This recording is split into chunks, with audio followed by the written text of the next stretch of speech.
Department of Human Services, Office of Children and Family Services Education. Briefly.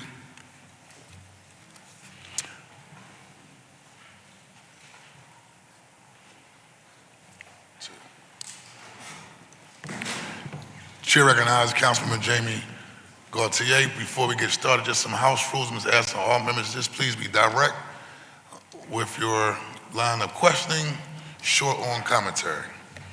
Chair recognizes Councilmember Jamie Gaultier. Chair recognizes Councilmember Catherine Gilmore Richardson. Thank you, Mr. President. I have questions for the Free Library and Parks and Recreation. I can re-enter the queue if you'd like me to. Any last outstanding questions you have for this panel? No, sir. Thank you. All right. Thank you very much. Councilman Dr. Anthony Phillips. Thank you so much, Council President. I just wanted to state, as earlier today, I got some more information. As stated, the budget includes $850,000 over 5 years, with $250,000 allocated in the first year, along with the hiring of new staff positions to support 230,000 residents with student loan debt. I just wanted to get a better sense from you all. $100,000 is going to go towards staffing for a grant program that you're going to be doing an RFP for. What is going to be the role? What is the role for the staff? Dr. Deborah Carrera, Chief Education Officer. Thank you again, Councilman Phillips, for your support. So the $100,000 is for 2 administrative staff, and that is to support with the calls that we're going to take, in addition to supporting the position that we are purchasing from our office in the many pieces to this work. Because what I didn't get to say in the beginning was that not only is this position going to support 231,000 residents, this position is also going to work with city employees through the Public Service Loan Forgiveness Program. And so that's going to be also a bucket of the work that's going to be really important.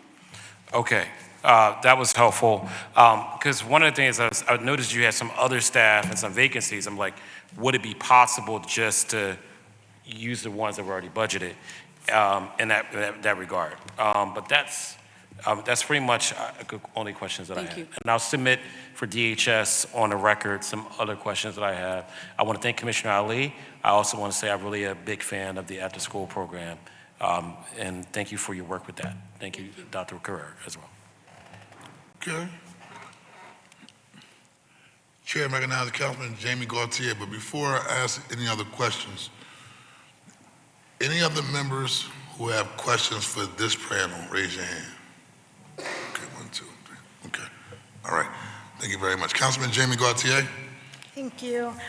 So first and briefly, I just want to thank you, Commissioner Ali, for all of your partnership on the Youth Ombuds, on this body's GPS hearing, and on your efforts at PJJSC. We appreciate you. I do have some questions as a follow-up to the recent GPS monitoring hearing. In the hearing, we learned that youth were being incarcerated due to technical violations related to the GPS monitor. And so my questions are, how many children were detained at the Juvenile Justice Services Center this year for technical violations related to a GPS monitor? And how do you plan to work with the courts and other systems partners to reduce the number of youth incarcerated due to technical violations? Thank you for that question, Council Member. I don't have the data in terms of how many young people are being held at the PJJSC solely for technical violations. We will work with the courts in order to get that data because, as you know, probation as well as the courts make the determination around whether or not young people will be held at the PJJSC. I will reiterate what I said earlier in terms of there has been a decrease in the number of young people held in detention. And so when I look at the full year of 2025, we had 1,325 young people held at the PJJSC. So that's individual youth, and that was a decrease of 13% from just the year before, which was calendar year 2024. At that particular time, it was 1,524 young people being held there. But I don't have the specific information about the reason why they were held, whether it was a technical violation or based on one of their lead charges. How long do you think it would take to gather that information from the courts?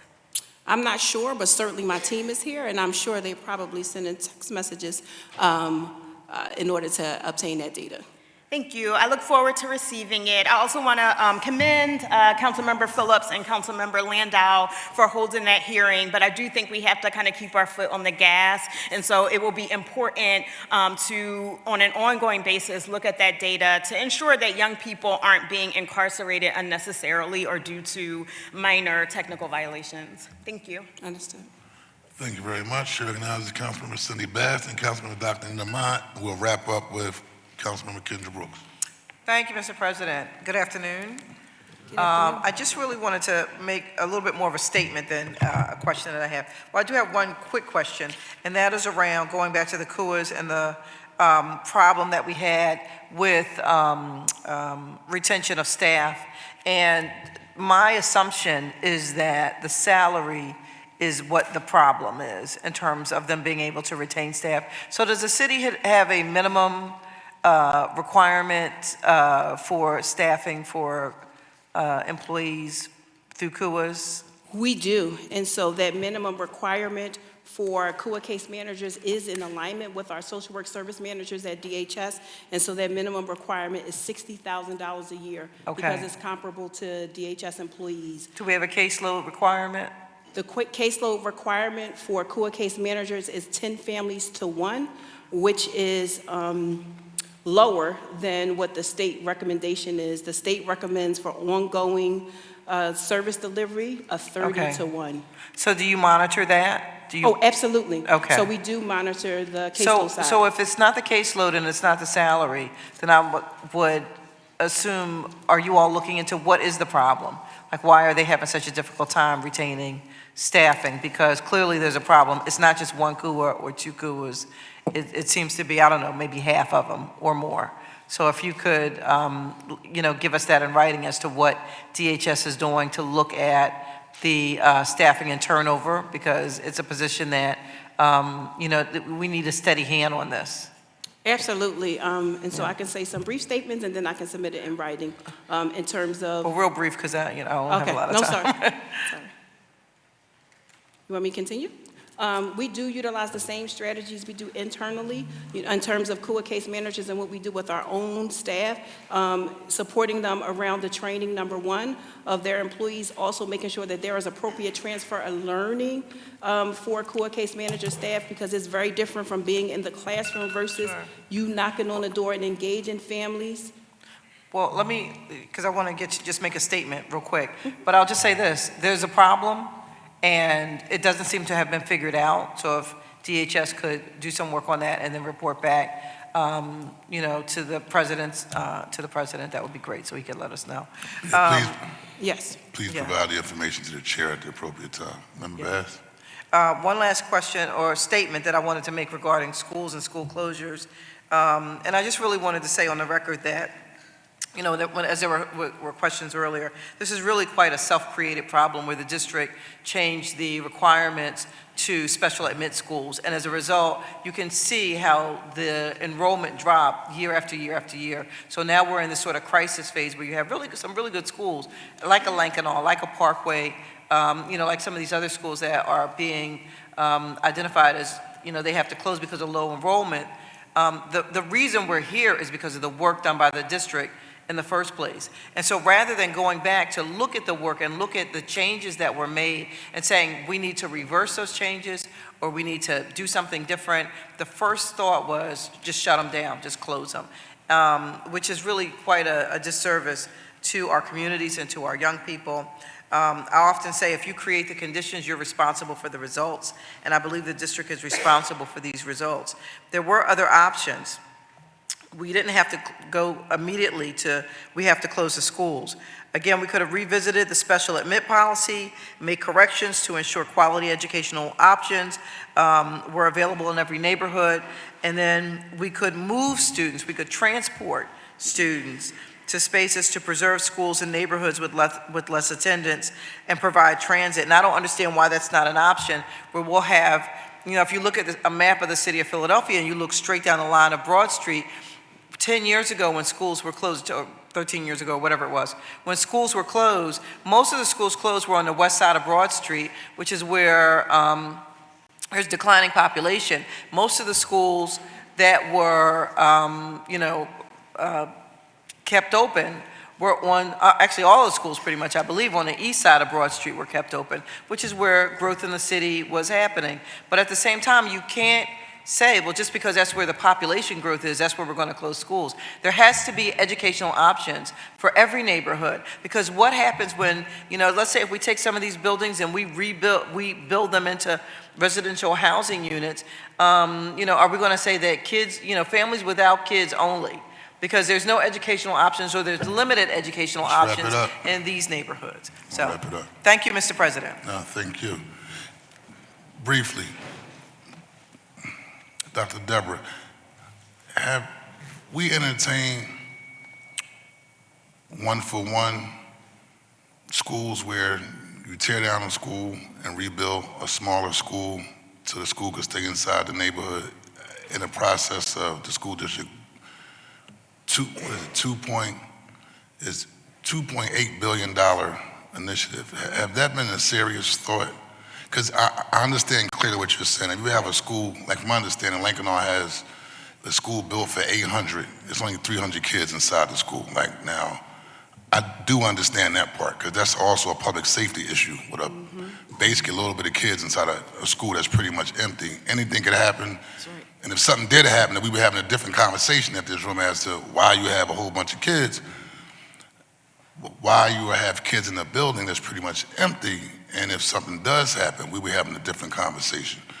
But I guess my question is, has the administration approached the district and have a conversation saying, okay, this building, it was built for 1,000 students, there's only 300 students in that building, but has an excellent academic program. So as opposed to us relocating, combining, how about as a part of that $2.8 billion budget, we tear the school down, not sell it to a developer, tear the school down, rebuild another school in the same site, maybe add a rec center, maybe add a health center, right, on that same campus, right? So now you have a smaller footprint, the overhead is much, much less, and out of that $2.8 billion strategy, the neighborhood doesn't lose a school.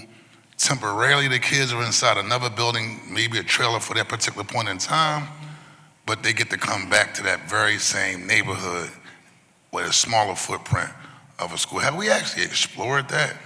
Or do you know So, if that has been explored? thank you for that commentary, President Johnson. So I will say that this process has been a 2-year process of engaging with different stakeholders. And I so, want to just say respectfully, and I know Mr. Chairman of the school board always says we are just doing what y'all asked us to do, but there's not been a 2-year engagement of this member of City Council. Now, it might have been every time they made it come in front of this body and say, hey, we're going to right size the schools, but in terms of actual sit down engagement and saying, here's our plan, here's how we're rolling out in the near future. And I know the surveys have been done, town halls have been done, but I'm just talking about active conversations with this body in terms of what we would like to see from a facilities plan standpoint. To be quite frank with you, that hasn't happened in terms of this body. Maybe other stakeholders, but I will stand and say that hasn't happened. So I just was wondering, has a one-for-one type of option been put in place? Like, okay, Lincoln very, very nice campus. We know, right, realistically, a school built for 800 kids, and you only have 300 in there, probably may not be the best fit, right? But however, has the option been, it's a nice campus, let's work on tearing the building down and build up a smaller one, not that I more know- modern building. Yeah, not that That's all I yeah, want not to that I know. know of that option, but I just want to reiterate respectfully that the enrollment decline has been happening for 10 years. Yes. It didn't just happen a year ago, 2 years, 10 years. And so just wanted to make Well, sure I'm that. agreeing with you on that. I understand. But we still have the same amount of buildings. A point of information, Member Bass?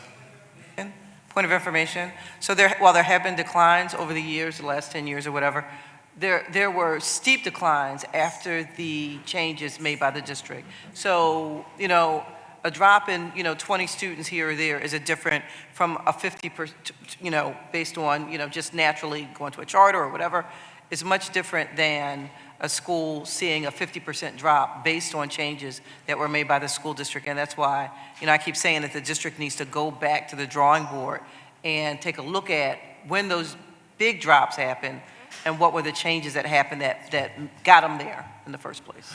Thank you. I want to ask this, because this is going to be a very lively conversation for in the future. And if y'all want to do a callback throughout this process to continue this conversation, you're more than willing to do a callback so we can get to the next panel. And then I also want to ask that, Ms. Deborah Carrera, if you and your team can have a conversation with our chair of education and the members who have different issues and concerns, so we can work collaboratively, right? It's not an adversarial thing. They're all of our children. So we were just working the best that we can to get it right. And I heard you say a couple different times, which I think most of us, all of us understand. There's a structural deficit. We get it, right? We know the politics in Harrisburg. They do want us to see come up there with an actual plan that we're working on addressing this issue, right? I also remind them, though, but all politics are local. So I rely on our chair of appropriations, our speaker of the House, our Governor Josh Shapiro to do what they need to do, right? And we're going to do what we need to do on our end. And so at the end of the day, also, their politics won't dictate ours, right? Because we're on the ground and we want to make sure we're protecting our children and supporting our families. But I do understand the reality of how we address it, but we still want to get it done right so we don't have even worse of a problem 2, 3, 4, 5 years when we have sitting at this table and we're saying, well, they got rid of the special admits program and this is a result of what actually happened. But I do want to follow up to have a more concrete conversation with members of council and the administration, particularly around this issue, if that's okay. Yes. And one small one, Commissioner Ali. I know a couple of courts had to be shut down because of the insurance issue, the liability issue. What's the current status and how are we addressing that issue? Because at one point I thought all the courts would be not in existence because of the cost of insurance. Yeah, and so you're correct in terms of TUCUA's making a decision that they no longer wanted to provide services. So I want to also reiterate that we had a seamless process in terms of transferring all of those families as well as the staff to the other core providers that were newly identified. And yes, they made their business decision based on insurance. We continue as a city to monitor liability assurance because it is a nationwide issue, and we'll continue to work with the state. But to date, both the city and the state has certainly paid all the insurance premiums for not only community umbrella agencies, but placement providers as well. Thank you very much. Chair recognizes Councilmember Dr. Nina Ahmed. We'll wrap up with Councilman Kendra Brooks and go into our next panel discussion. Thank you, Council President. Very quickly, just to follow up on the CUA point, and I'm glad Council President brought that up. And so the CUAs are getting their insurance premiums paid in the contract that they're doing, correct? Am I understanding that correct? Okay. And what percentage of that contract is spent on insurance premiums? 16% of the contract. So that's a large amount of their budget.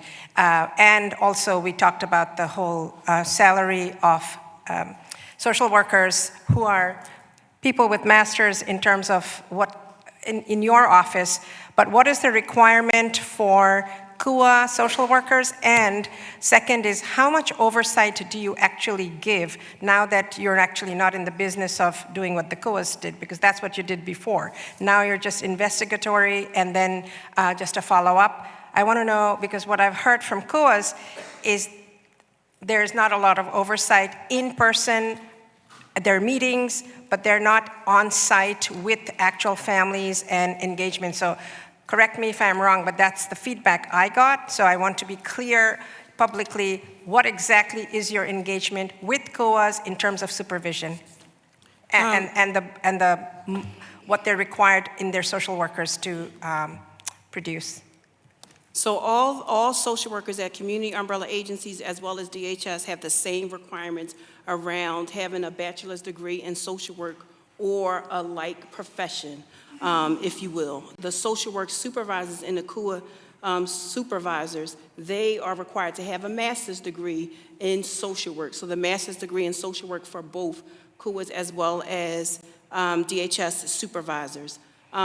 We received the same training, so it's the exact same training for DHS as well as the community umbrella agencies, so everything is the same in that regard. In terms of the oversight, so we do significant oversight of the community umbrella agencies, one of which rolls up into this CUA scorecard where we look at over 2,000 families each year to determine whether or not they are receiving the appropriate services. And we rank them according to domains, and that's what you see in the CUA scorecard. So that is completed by DHS's Performance Management and Technology Division. So they are DHS staff that actually monitor the CUAs. On the ground, we have practice specialists. They are employees under my DHS University, so under my training arm that provides technical assistance. As you can see from the CUA scorecard, most of the CUAs scored 4 or 5 bells. So they have been doing fairly well in terms of the CUA scorecard and the practices that they provide and the services that they provide to children, youth, and families. And so the technical assistance looks different. So for the CUAs who achieved the 3 bells, the 2 that achieved the 3 bells, we provide more hands-on, on-the-ground technical assistance than the ones who are achieving much better. In addition, we also have the family team conferencing model at DHS. So it's DHS supervisors that facilitate team meetings. And so we bring together the family, the community umbrella agency to see the progress of the case. So that is our way of also making sure that families are receiving the services that they deserve. So we'll circle back later because I'm visiting each of the COAs and getting feedback on each of them. So we'll provide you with what we saw and heard and how it shows up. Quickly, before I let you go, I wanted to revisit the 8.6 million. I didn't understand it. There's 8.6 million that jumped from 2.7 million. Sure. How, and you said that was state money that was coming in, but then why is it on the budget? It's a combination. It's state and general fund. The entire budget that we have for DHS is leveraged. So every line item that you see in here is a combination of state and general fund dollars. So that represents a portion of that funding, and then we got the full year funding. That's how our requests work with the state. And none of that had been awarded yet. So we currently have an RFP out right now, and then we're hoping to award that soon. So the 8.6 is a combination of general fund money and state money. Yes. What is if you separate them, what is this general fund money? Because that's what will reflect in our budget. So if we are reducing it by the amount the state gives, that means we have more dollars available. I just want to understand that number. Sure. So from the 8.6 million, about 2 million? About 1.6 million, I'm sorry, around 1.6 million is general fund dollars. So the rest of it's all state. That's correct. That means we're not responsible, we don't have to dish out that money. That's correct. So that means so we have more resources. I'm just trying to have an accounting conversation to say, what are we showing on the ledger to show how much money is available in the general fund? If it's so much money, it's like $7 million, that's a lot more money, revenue that we have sitting in general fund to do other things with. I understand, That's the however, clarification. you can't access all of that money without matching, right? So I understand. in order to put that general fund, in order to receive that state funding, we have to put the Yeah, general but- fund up and then spend all of it together. I understand, but we need Okay. to be clear, what is the revenue that we are having to generate for our general fund to give services? And that's only 1.6 of the 8.6.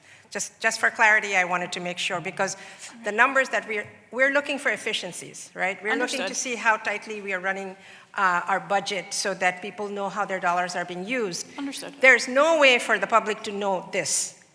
There's absolutely no way to look at the budget and say, oh, it's actually only 1.6 coming from the general fund. And I think we need to be absolutely clear how we're using tax dollars, and this clarification needs to be evident in some way in the budget with the asterisks or something, because that is very misleading.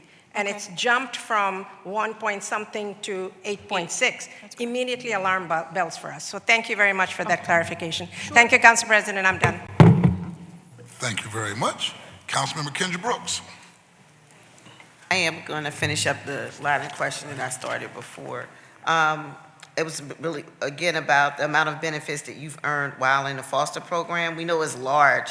So providing kids with money that they need to support their education or start a career, I want to know, can we talk about what kind of planning work you do? You mentioned it briefly. We're having with the kids about what to do with this money, how to spend the money. You know, having young kids have large lump sums of money at one time can be pretty difficult. So I would love to hear, what are you doing to provide them with that education? And I know it's a complicated process, and I want to thank you for working through this. And I would like to know the timeline for the next steps. And will you be willing to sit with my office and advocates from the vendor's office about the details of the next step? And the last one is, we want to work with stakeholders to understand the gaps in community-based services, and kind of work with you guys to help recruit providers to fill in some of those gaps. And I would love to also have a convening with stakeholders about how we can fill in the gaps of services to make sure nothing slips in. Sure. Let's start with Social Security. Sure. Thank you for that question. So as far as the next steps, right now we're working with the law department to explore the writing checks directly to youth. We're not starting accounts, we're just going to write checks directly to youth. So we've already worked with the Treasurer's Department, now we're looping in the law department, well, we're continuing to work with the law department on that. And the hope is that that can move along quickly. And then we also want to ensure that we are setting our youth up for success. And so that is that financial literacy that we're talking about. And we've been working internally to see if we can route that through one of our existing providers. And then that would be, here's how to set up an account once you receive this money. Here are, how you could budget for this money and next steps on how to be fiscally responsible with this money. And then also the effects of receiving a lump sum amount of money. So that is currently our plan. Yep, and in terms of working with your office, absolutely. I know we've had some conversations in the past in terms of the RSDI benefits. So yes, we are committed to continue to work with both your office as well as advocates around this issue. And I do understand that there is some energy at the state level as well. So we're waiting for some further guidance around that too. All right, thank you so much. Could I have one for the school, for education, for Dr. Carrera? One of the programs under the Mayor's Office of Education is the Octavia Cato Scholarship at CCP. As a CCP alum, I often encourage young people to apply for the Cato Scholarship. One issue that frequently comes up is that the scholarship is limited to full-time students. In my experience, the students that most need the scholarship are those working at least part-time and they aren't able to take on a full course load. Has it been any discussion about these scholarships being available part-time? And I was a part-time student at CCP for 7 years before I went to Temple to finish out my first degree. So I know the significance of access. So limiting young people, or not so young people, because I know it's expanded now, the opportunity to acquire their education because they're not able to go full-time seems kind of unfair and kind of against what we're trying to capture. So there's any talk about that? Thank you for that question, council member, and glad to hear that you're a CCP grad. My sisters are too, and so thankful that they went to CCP because I went to Temple because of them. But we have had conversations because, to your point, it is a real issue. So we are having conversations with the Community College of Philadelphia about that, because I know that there are certain standards that the college uses, or that there are certain standards that assess the college, and so we have had those conversations. We've been a little creative around the teachers, so we have the Cato Scholarship that is supporting some teachers, and we're looking at how we can create a full-time schedule for them, even if they're working during the day. So it is an issue that we're looking at, and we're trying to be creative around it. Thank you. Thank you very much. I want to just say, Thank you for your time today. Also, just want to give y'all a shout out. Just thank you for your extreme professionalism under 3-4 hours of line of questioning. And so it's all in the effort of moving our great city of Philadelphia forward. The chair will briefly acknowledge Councilmember Jeffrey J. Young. Thank you, Mr. President. I just want to note for the record that I will be submitting a couple more questions in writing for this panel as well, and we'll welcome a call back as well. Thank you.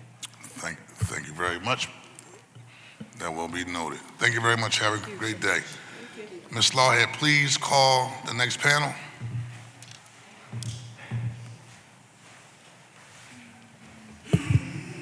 We have Sue Slauson, Commissioner for Parks and Rec, and Kelly Richards, President and Director of the Free Library of Philadelphia.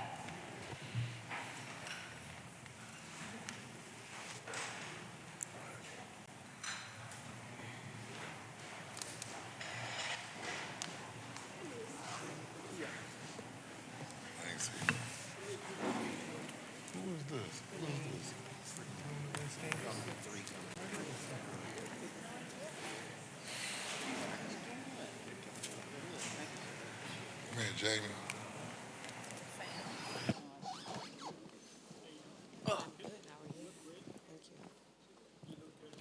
Thank you. This for no. This for a permit. She's coming up here. Fast.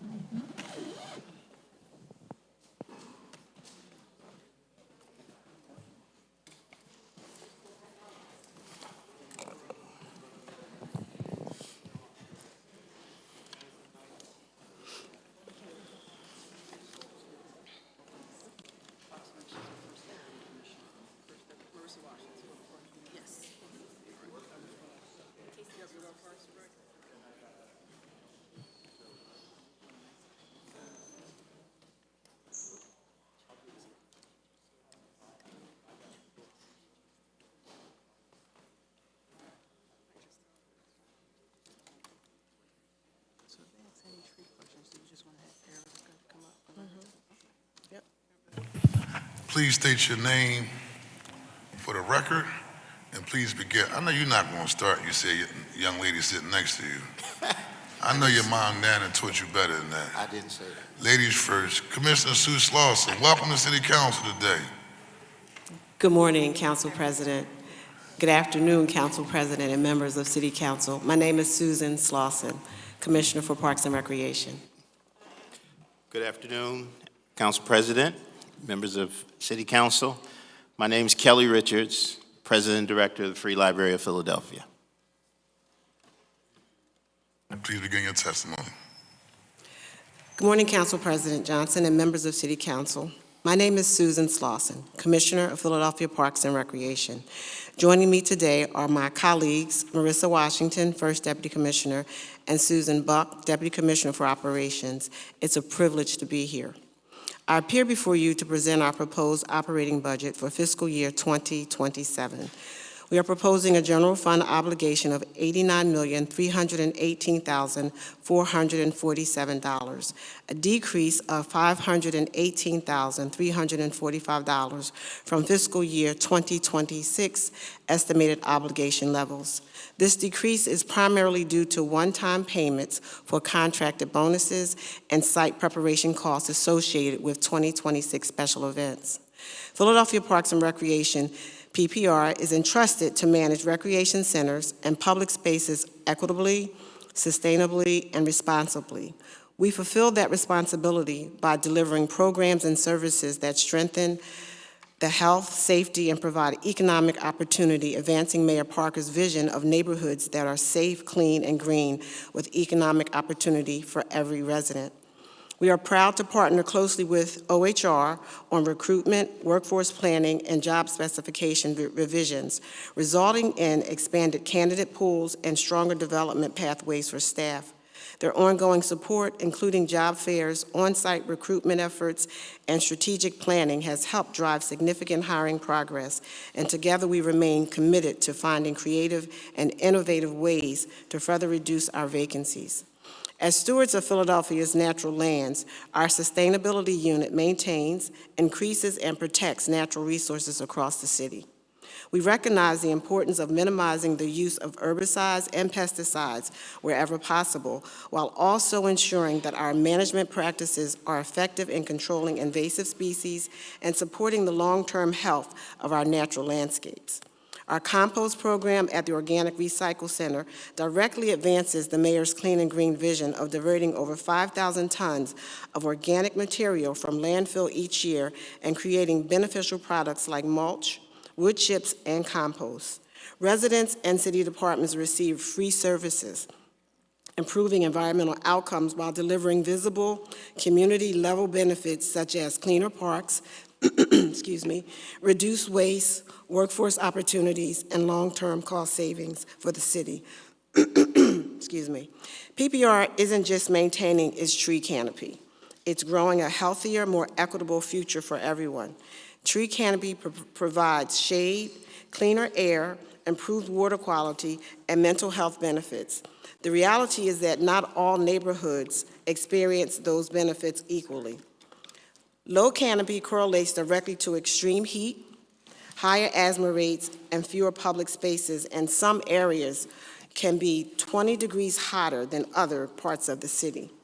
Our urban forestry unit's focus has shifted from simply planting trees to building systems that help people feel supported, viewing maintenance as a critical form of trust building, with an estimate of 1,025 trees to be planted in 2026. We are addressing environmental justice through the urban forestry unit.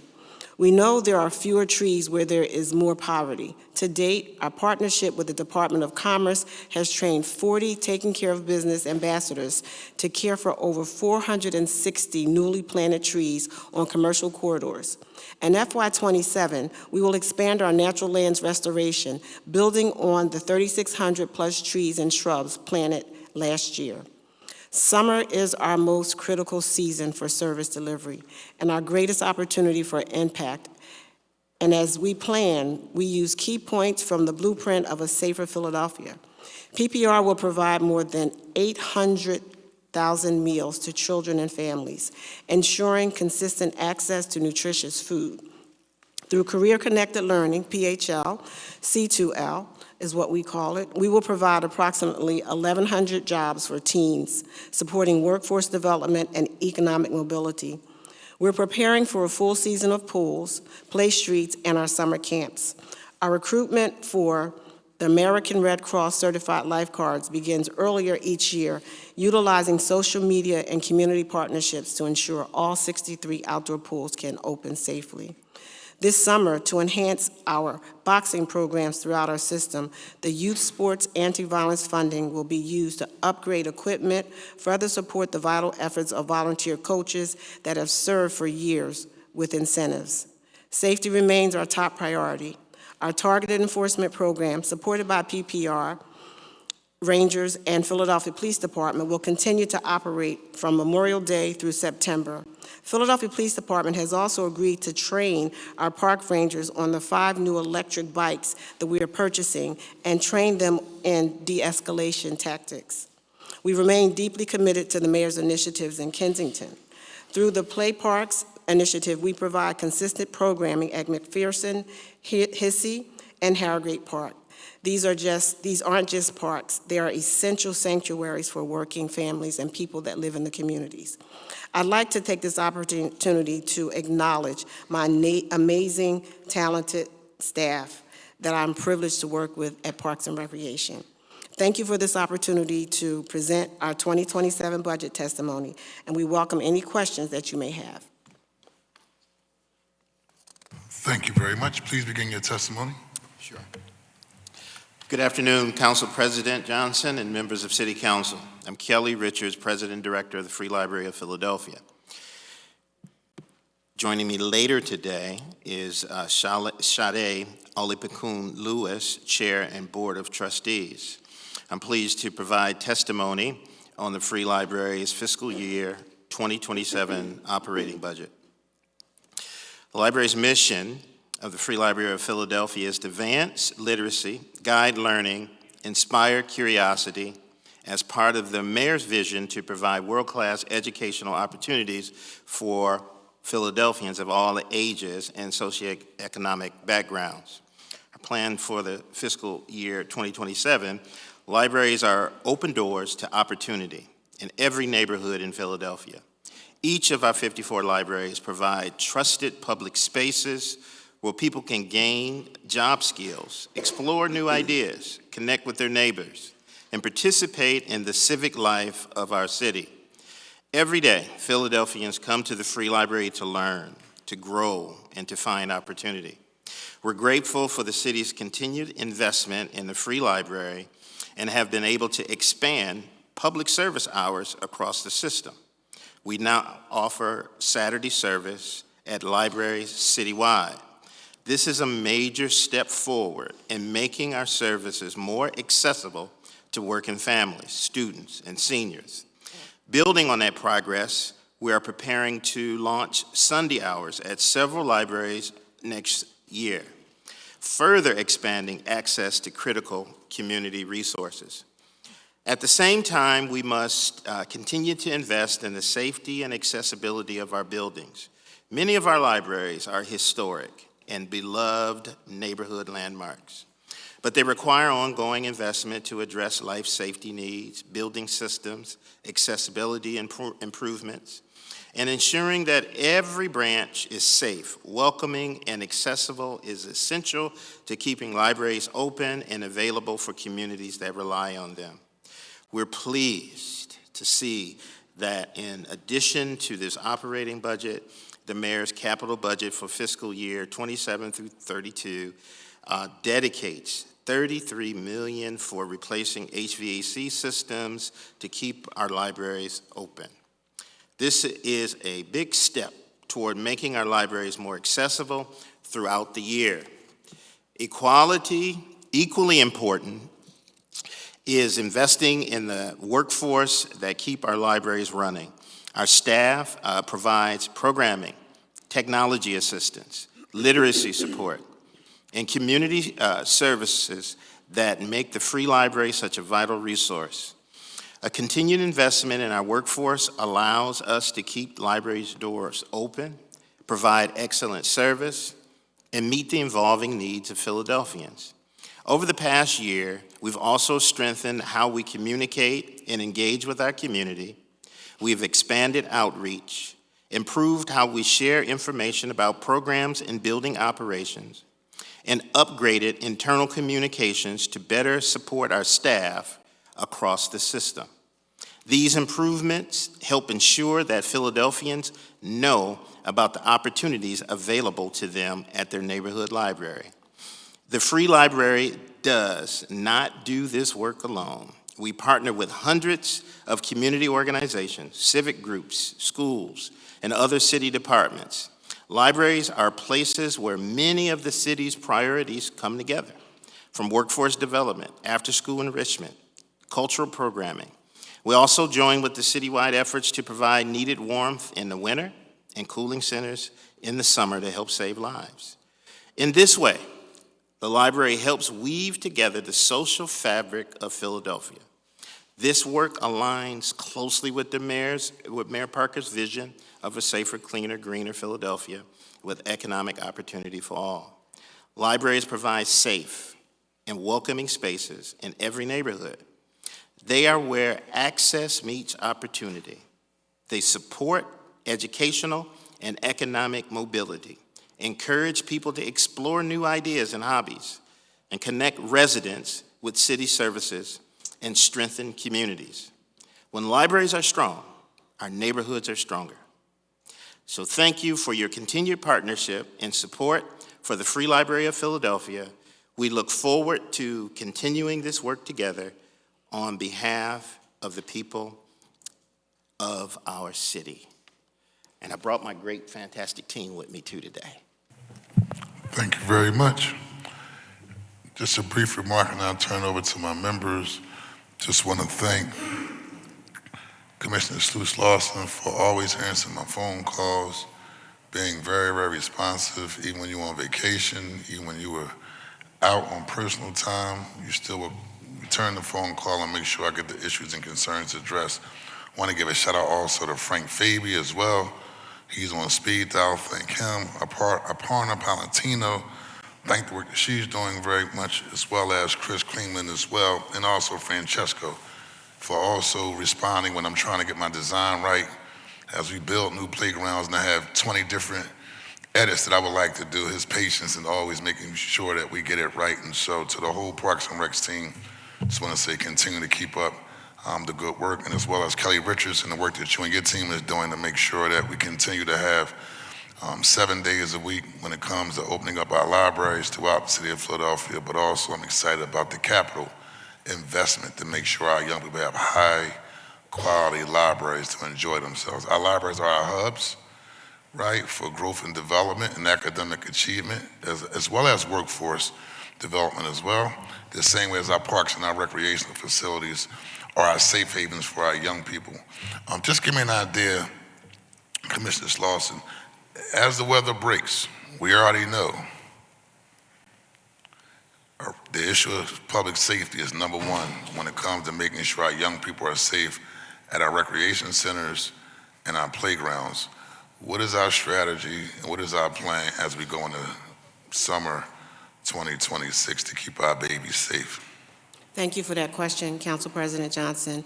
We truly have been following that blueprint for a safer Philadelphia, and our after-school program, we're going to be hosting 2,400 kids. We're serving 300,000 meals during the school year alone. So for Parks and Recreation, we can't just think about youth for the summer. We ramp up in the summer, but this is all year round for us. The plan is for us to serve at least 800,000 meals. We're going to offer 1,100 jobs with our C2L. Some of the things that we're doing as far as safety is we are working with the Philadelphia Police Department. We already have scheduled our annual meeting with the command staff, our leaders, our program directors, phone numbers exchange, and we're doing programming together. The police department has just stepped in those neighborhoods where it's really tough, where we need extra support, they are supporting us. We have the necessary media, social media also this summer where we're trying to ensure what we don't want to hear is parents saying, I don't have anything for my kids to do. We have multiple programs. It's not just for the young people that their parents are looking for them to have something to do. We have visual arts. We have performing arts programs. You know, that's separate from our sports opportunity. And I think one of the big things, Council President, that I'm excited about this summer is we are focusing on our boxing. I believe, and we're using the mayor's anti-funding to equip all 12 of our boxing sites with brand new equipment. We're going to set aside funding because you have coaches, you have boxing instructors that have been training these young people for years, and all they've received was a thank you. But we're trying to increase the number of young people that come into our boxing facilities, guys and girls, because we believe that if we can figure out another alternative to picking up a gun, I think boxing is one of those alternatives. I had the opportunity to have Rob Jackson, our new deputy commissioner. He took Anne Marie's place. Rob Jackson's over here, and he's overseeing our boxing program. I think this is going to be a huge opportunity. Another thing that I'm doing, I am starting a teen program for girls, specifically for girls. Okay. And ladies are going to clap for that. The ladies get some support. And I'm dead serious because I was in a roundtable discussion the other day, and they said, we keep having all these programs for the guys and the boys, and what about the girls? Yeah. Because they be out there carrying on and doing the flash. They're flash struggling. mobs too. Yeah, they're struggling, just like our boys, and I think it's an opportunity for us to, the Teen Girls Safety and Empowerment Program is a trauma-informed initiative designed to equip young women across Philadelphia with the tools, awareness, and confidence to navigate real-world safety challenges. Grounded in both physical safety and mental well-being, this pilot prioritizes de-escalation, situational awareness. Sometimes our young girls are in friendships with people that are dangerous and they don't know. We want to try to give them some skills and teach them what to look out for. Self-advocacy. You have to speak up for yourself. You have to be comfortable saying, here's my boundary, don't step over it. As core skills alongside introductory self-defense techniques. It's going to be a pilot. I'm going to pick three centers to get it started. We're going to have 10 to 20 young girls in each cohort. But the best part about this program is that this is not going to be funded by the city. I reached out to a friend of mine. The name of his company is Jobology. It's an IT company, and he's gathering a number of his friends, and they're going to sponsor and fund this. And hopefully, as time goes on, they'll raise additional money so I can spread this across Parks and Recreation. But it's to promote safety and de-escalation, to build confidence, and just practical skills that we assume that our young girls have, but what we're seeing as a result of some of the crime that's happening, they don't. And so those are some of the things that we're doing to ensure that we're providing opportunities. And of course, you know, we need lifeguards. We need PMAs, pool maintenance attendants. There are opportunities for our young people to work at Parks and Recreation. So moms, dads, we have these doors for you to walk into. Okay, thank you. I'm going to advocate for that boxing program. I follow with Mr. Jackson. I'm a strong advocate of the James Schuler Boxing Gym as well as Marion Anderson Boxing Academy as well. And so this is an opportune time. And I'm going to advocate for Play It Safe in the 8th regarding the Young Ladies program to make sure that we are empowering our young people, and Play It Safe in the 8th is a model that at some point in time is probably going to go citywide because it does what you're talking about. Partnering with local community organizations, Parks and Rec, to really make sure we're keeping our young people active during these summer hours. With that being said, the chair recognizes the Majority Leader Captain Gilmore Richardson, then the chair of Parks and Rec, Dr. Anthony Phillips, and then Councilman Jamie Gaultier. Thank you very much, Council President, and thank you both for your testimony. You know that we typically meet and speak throughout the year, so I wanted to start again with our thank yous. And so, obviously, to our Parks and Rec Commissioner, Susan Slauson, thank you so much to you and to your amazing team, particularly this winter, and for the communities that we work with. Sue Buck, our Deputy Commissioner, who works with Beth on my team very often, Erica Smith, one of the city foresters, Frank Phoebe, emergency tree removal, inspection, and facility maintenance, and all of the street tree management information team members who handled the special email around requesting tree inspections and supply updates, and particularly Yanni Rodriguez and Damian Yassapor. I hope I got that correct. But to the entire team, we appreciate you. You know, I have to include in there Faye and the entire team at the Dell Music Center. They are fabulous and doing wonderful work. And to our team at the Free Library of Philadelphia, to our president, Kelly Richards, thank you, thank you, thank you. You have certainly been a breath of fresh air since being here in Philadelphia. We truly appreciate the work you've been doing at the library. Christina Patton, Kelly, to Priscilla Suero, Mary and Ethel at Winfield Library, because I know they're listening. I know they are listening right now, so I'm shouting you out, Mary and Ethel at the Winfield Library and the wonderful autism program they have, and Monique Moore Pryor and the whole Free Library of Philadelphia Foundation team. They have had wonderful events, particularly at the main branch. So really quickly, I just wanted to put a few things on the record, and I was waiting for my district council member, Councilmember Jones. So I'll have to get this on because we don't have a recreation center in Winfield, and I've been seeing the construction progress happening at the John C. Anderson Cultural Center. So I wanted to get it on the record. One, if there's any update around Winfield Library, and I know we did the project that's in the middle courtyard, and then also at the John C. Anderson Cultural Center right next door, updates on the progress for the capital projects there.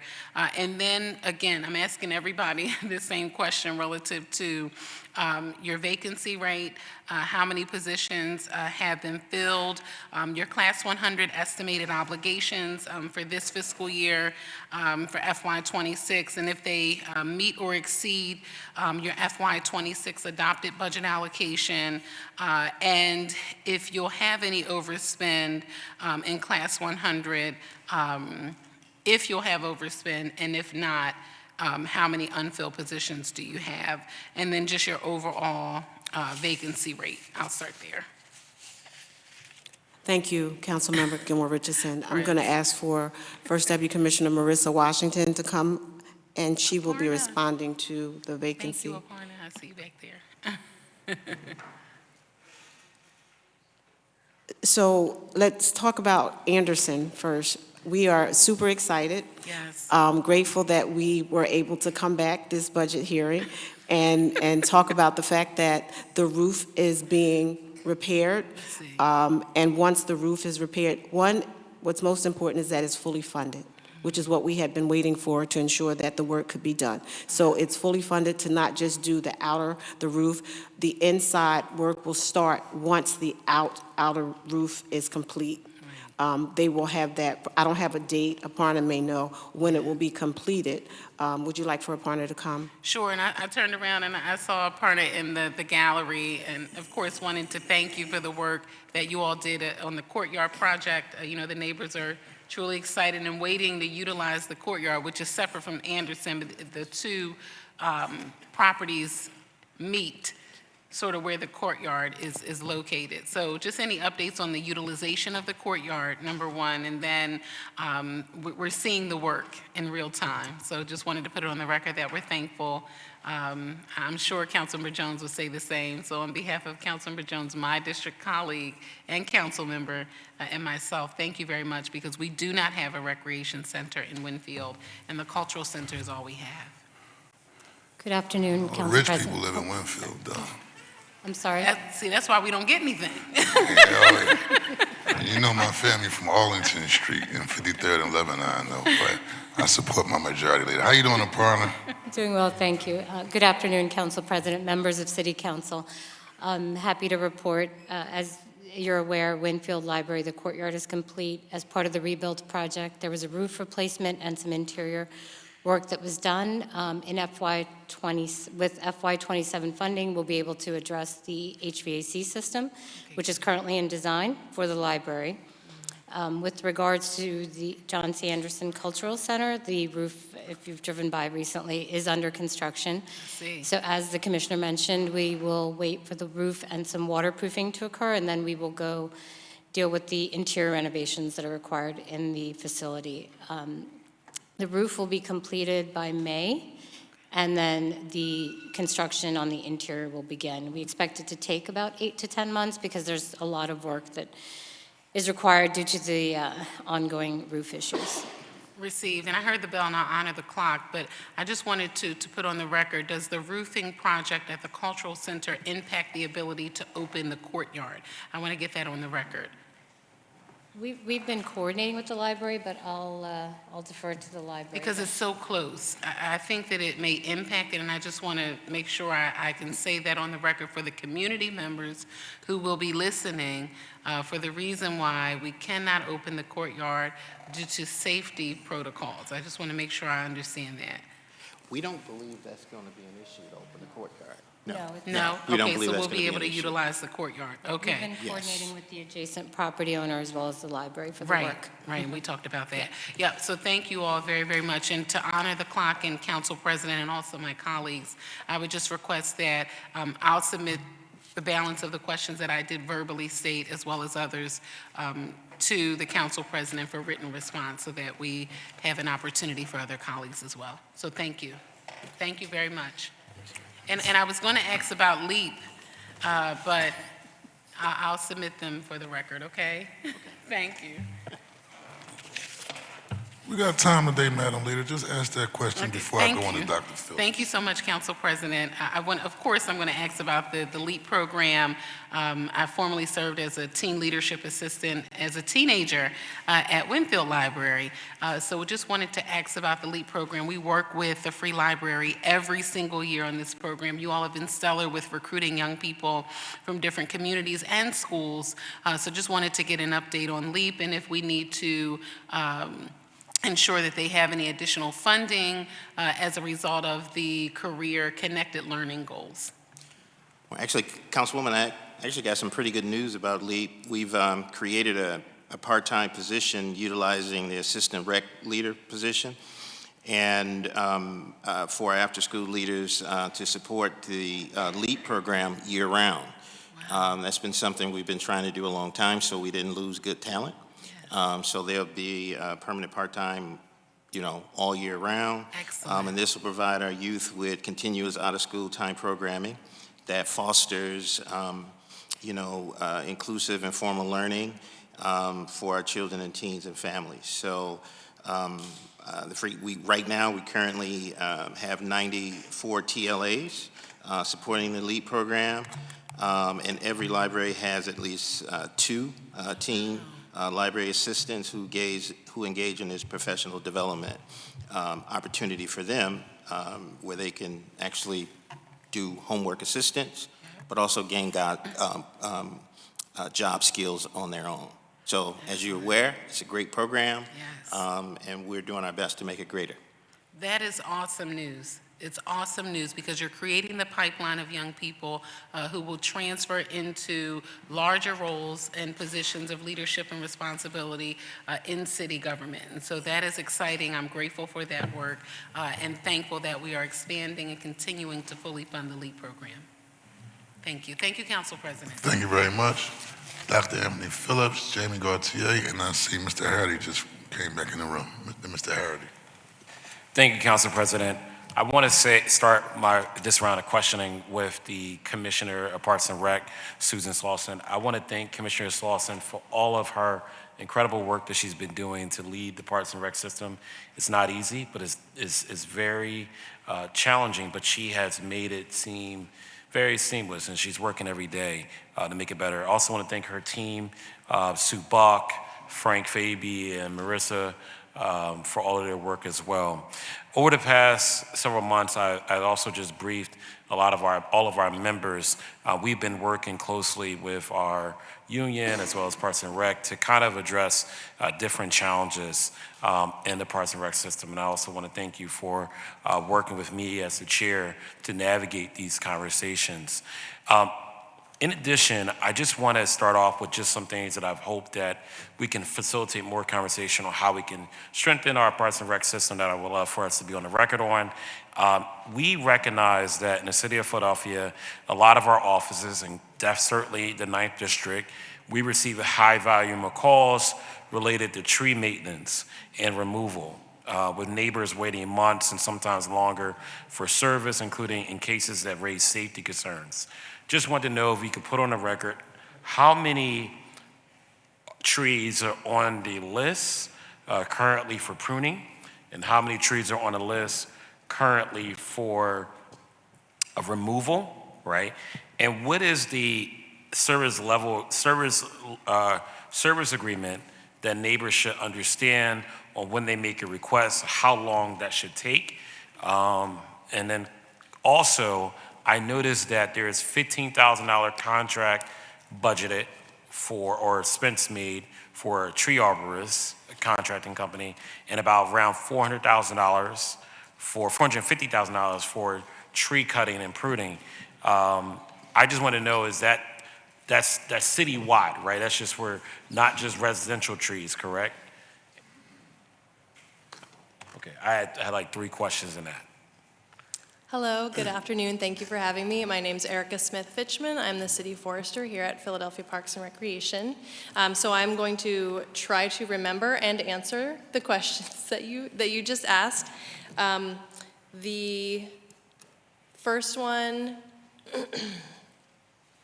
The first one was there's a backlog. Yes. Okay. And how many are in the pipeline for tree pruning, and how many are for tree removal? Yes. Okay, got you. And what is the service level agreement that neighbors should understand when requesting tree pruning and tree removal?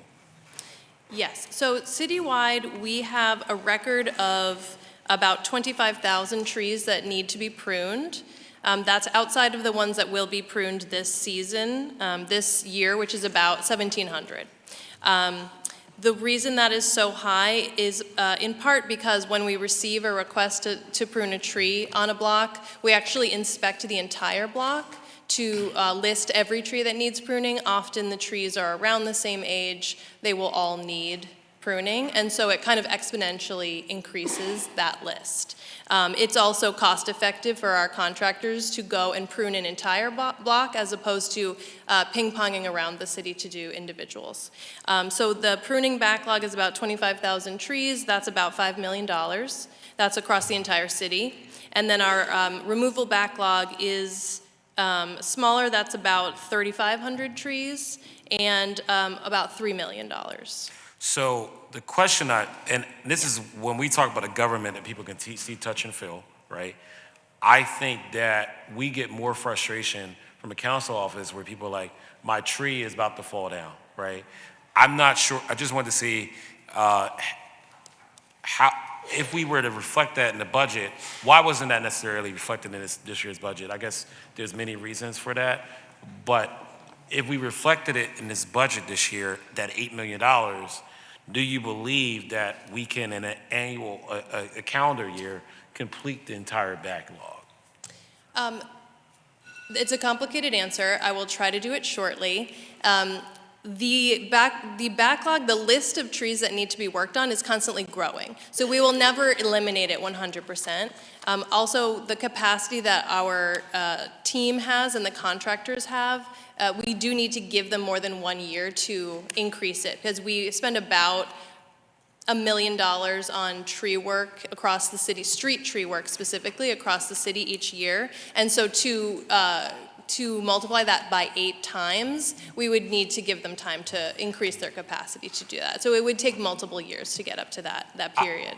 And that's the part I was just trying to say is like, how do we create a service level agreement with our residents so we can basically balance their expectations, so they don't believe that they can get this done?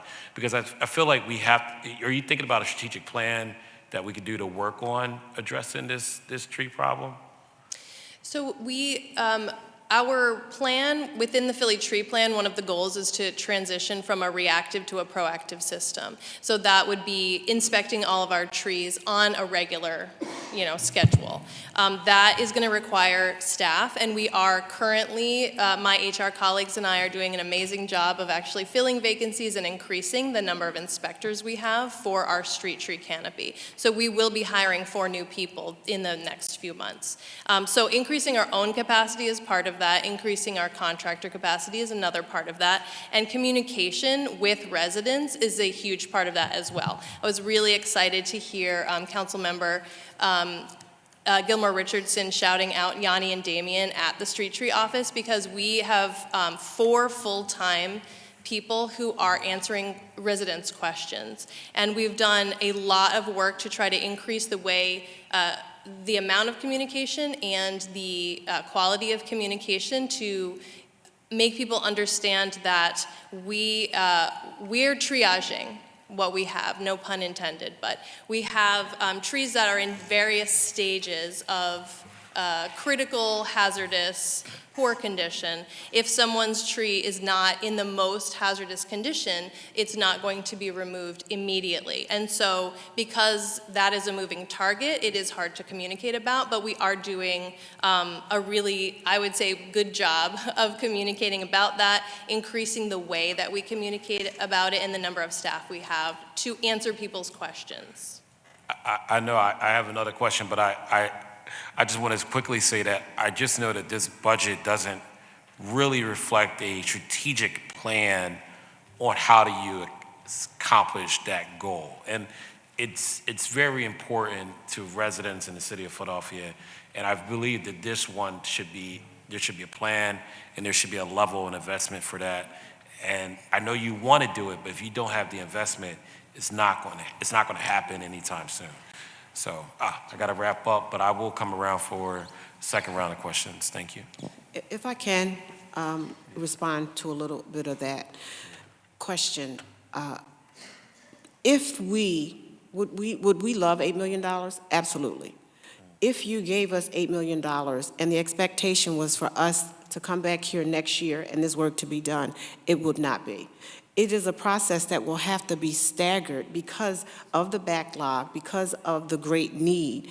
And so it is about giving us X amount of dollars over X amount of years for us to actually get the work done. So I just wanted to make sure I got that on the record, that yes, funding is needed, but could we complete it all in 1 year? We could not. Thank you. Thank you, Councilman. I'll come back for the second round. Thank you very much. Chair recognizes Councilman Jamie Gaultier, then Jim Harity, then Councilmember Bass. Good afternoon to all of you. Thank you so much for the work that you do every day. I wasn't going to really talk about trees, but I just want to support my colleague quickly because I think this is more than just an issue of how it looks or an issue of what the tree is doing to the sidewalk or something like that. It's a public safety issue. I can remember 2 instances last year where trees fell on people, right? I know one of the gentlemen who was playing chess in Fairmount Park and the tree fell on 4 elderly people who were playing chess in the park. And then I believe there was another incident a couple of months after that. And so I think it's worth doing the planning. I know that you all are doing what you're doing. And a part of this is that you have not had the appropriate appropriation. But I think it's worth upping our budget for this, and I think it's worth having that actual strategic plan on this because this can endanger people's lives, right? And so I support the line of questioning. But I want to talk about rebuild. After years of waiting, I'm really glad that my constituents in West and Southwest are finally seeing their beloved public spaces reopen after long rebuild construction periods. You and I, Commissioner, were both at King Sessing, at the ribbon cutting for King Sessing Rec Center a couple of weeks ago, which was just amazing, and I know is one of the biggest rebuild projects in the city, and I'm grateful for that. I'm also excited for the reopening of Johnny Sample Rec in Cobbs Creek. And so with this in mind, can you give us a summary of how staffing assignments are going to change in FY27 for those of us with council districts that are seeing their sites reopen? Can you tell us if we're adding new staff to account for rebuilt sites reopening, or will non-rebuilt sites lose full-time or part-time staffers? I've heard rumblings about staffing going down at some of the smaller sites in my district that didn't get rebuilt money, and I'm worried that they're going to have fewer services and shorter hours now that the larger rebuilt sites are reopening. So if you could tell us how we're balancing that and approaching that, and then I have a few questions about capital projects. Thank you for the question, Councilmember Gautier. We will not be taking from smaller sites once these facilities open. One of the things that had to happen is when those sites closed, we had to place staff in different locations. So some of the staff will be coming back, some of the staff will be going to different locations. So no, I'm grateful you brought that up so we could kind of squash that rumor. It is important that when we open these facilities that they are fully staffed. I think one of the things that was brought up by Council Member Gilmore Richardson is the rate of vacancies, and we've been working really hard at trying to bring up our vacancies. And so we're in the process of hiring additional staff to ensure that those facilities that are reopening will have the necessary people, so you won't lose staff. That's so awesome. In some cases, when we had larger sites close, I was able to get those staff transferred to our smaller sites, and so I was worried that we were going to have our numbers go down again. So thank you so much for that. On the topic of capital projects, I'm inspired by what our capital programs office can accomplish. Going back to King Sessing, we now have a block in Southwest with both a restored rec center and a restored library directly next to one another. And it's hard to state how transformative that is for a neighborhood that's been waiting a long time for that. Now that the majority of the rebuild initiative has been completed, can you tell us, or we're making good progress rather, can you tell us in much detail as possible how much of the FY27 budget for parks and libraries is finishing out rebuild projects versus new money for capital projects? I'm sure I'm not the only district council member that still has many large sites in my district that desperately need multiple millions of dollars of help that we're not even a part of rebuild. And that would take ages to fundraise for if we're relying on competitive grants in order to get the capital funding necessary for those renovations. So are we budgeting beyond the money that has to go to completing rebuild projects? Are we budgeting for big capital projects in the FY27 budget, particularly for sites that were never a part of the rebuild program? I'd like to hear more about that. Hi, Aparna. I'm going to pass this over to Aparna. I want to just make a note, thinking of the staff, thinking of the size of the facilities that are now coming on board. And some of them are double the sizes of the facilities that they replaced. And so when you think about staffing and you think about the 3 full-time people that you may have, now you may have 2 floors. You may have boxing going on, basketball going on upstairs. There is going to be a need for additional staff because we are bringing on larger facilities. Yeah. We are bringing on additional opportunities for community members to come in. And so that is something that we have been having conversations about because we recognize that the sites are changing. The size of the sites are changing. The number of people that we will need to manage also has to change. Thank you for that. Thank you. Aparna Palantino, Deputy Managing Director, Capital Program Office. Thank you for both your comments and your question, Councilmember Gautier. With regards to the FY27 budget, there aren't many asks for the rebuild projects. The reason for that is, as you know, rebuild was funded through roughly $300 million bond initiative, William Penn funding, and then grants. We are still spending down that money, so at this time, there's not a substantial ask in the capital budget for rebuild projects. If and when a particular project comes up, we often work with the district council member to then identify that need, and then, if need be, included in that year's capital budget, but FY27 doesn't necessarily have that much for rebuild.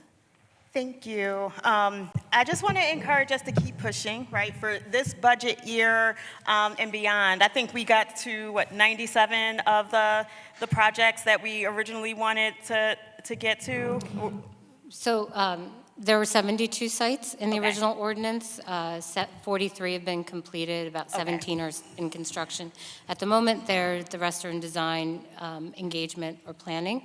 So as we continue to roll out projects, we're identifying the need. But at this moment, there are still bond funds allocated to those sites that we are spending down on. Okay.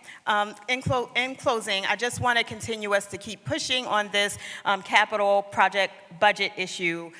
We are going to get to 72 projects in a program that originally, I think, envisioned 250. And it's still historic. It's still the biggest, renovation of our public sites that we've ever had. But we needed rebuild because we weren't continually investing in our spaces. And we don't want to get to that place again. So I just encourage us every year to make sure that we're putting in enough resources so that we don't ever need a rebuild. We're just taking care of our stuff.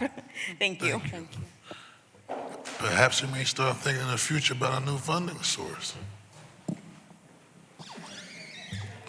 I'm thinking tofu, but Chair recognizes Councilmember Jim Harity, then I have Councilmember Cindy Bass, then Councilmember Jeffrey J. Young, then Rue Landau. Thank you, Council President. Good afternoon, everyone. First, Ms. Lawson, just got to say thank you to you for the changes that you made from our hearing. Shout out to Cindy Bass, the originator of our HOPS legislation.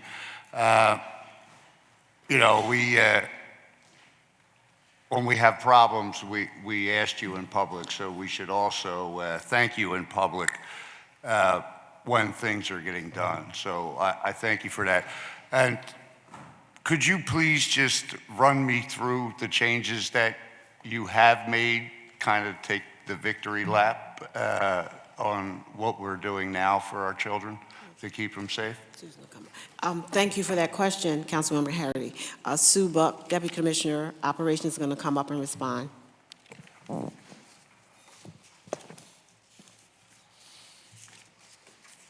Good afternoon, Council President Johnson and other council members. Let me take a moment, first of all, to acknowledge Sue Buck.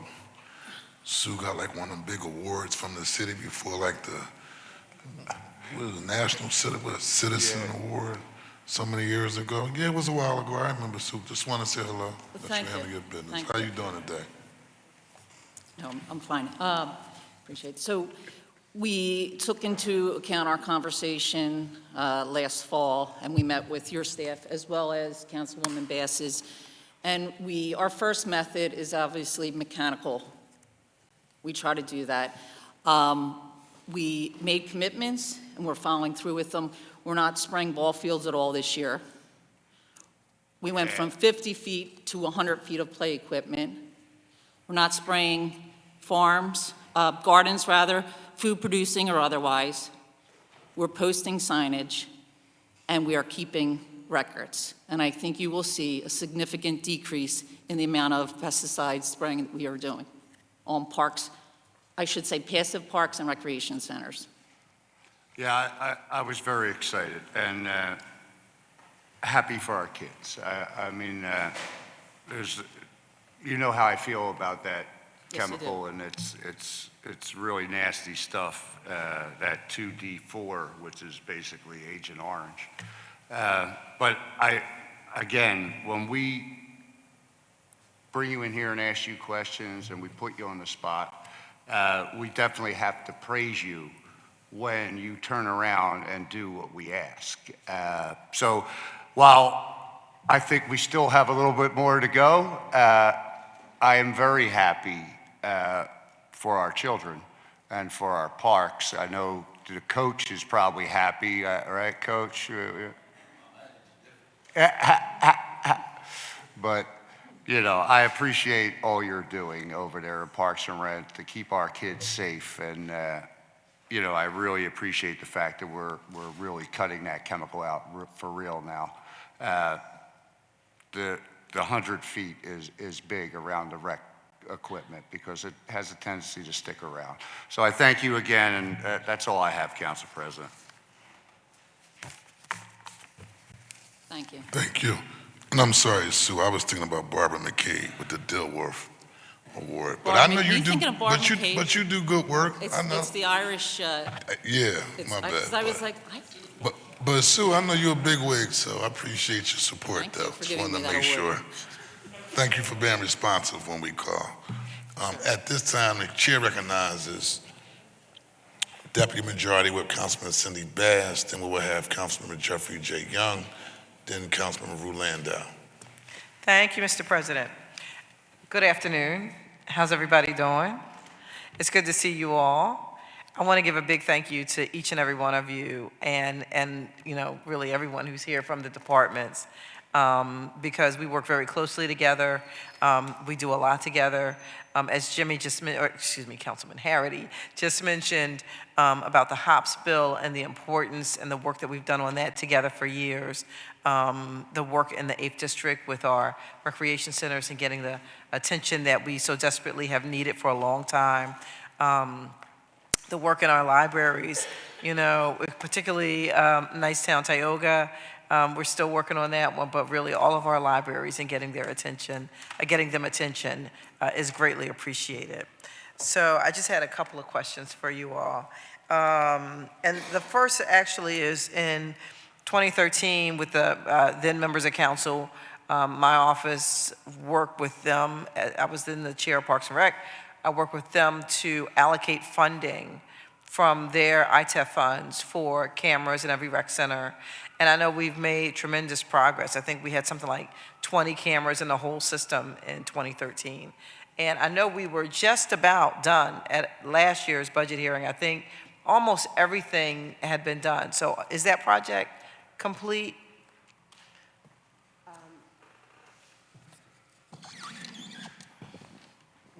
Thank you for that question, Councilmember Bass. I was actually here and excited when you met with your colleagues and came up with this idea. I actually used that same idea with Councilmember Phillips about the lighting, and I shared with him that I got that from you because you said we need to get together and make sure we have cameras. So thank you for that. Well, and to that end, if there's an effort to put money in from our ITEF funds for lighting, I'm certainly, sign me up. I'm in. We're going to sign you Thank up. you. So the security cameras, sonic devices, have currently been installed in 178 sites with an approximate total of 2,357 cameras installed. That's an increase of 309. There are 9 sites that are under construction. 7 sites are in the design phase, and 27 sites remain to be designed with a cost of $1.25 million. And one of the things that we have been mentioning is that when we started the camera process back then, we didn't think about maintenance. We didn't think about them getting old. We didn't think about replacing, repairing. And so now when we have the conversations about the cameras, we have to have, because technology changes so quick. Yes.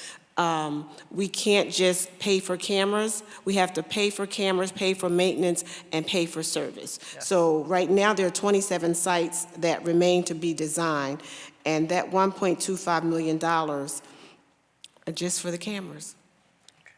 Can you give us an idea of, in writing, could you provide to the chair, to the council president, where those 27 sites are, just so members?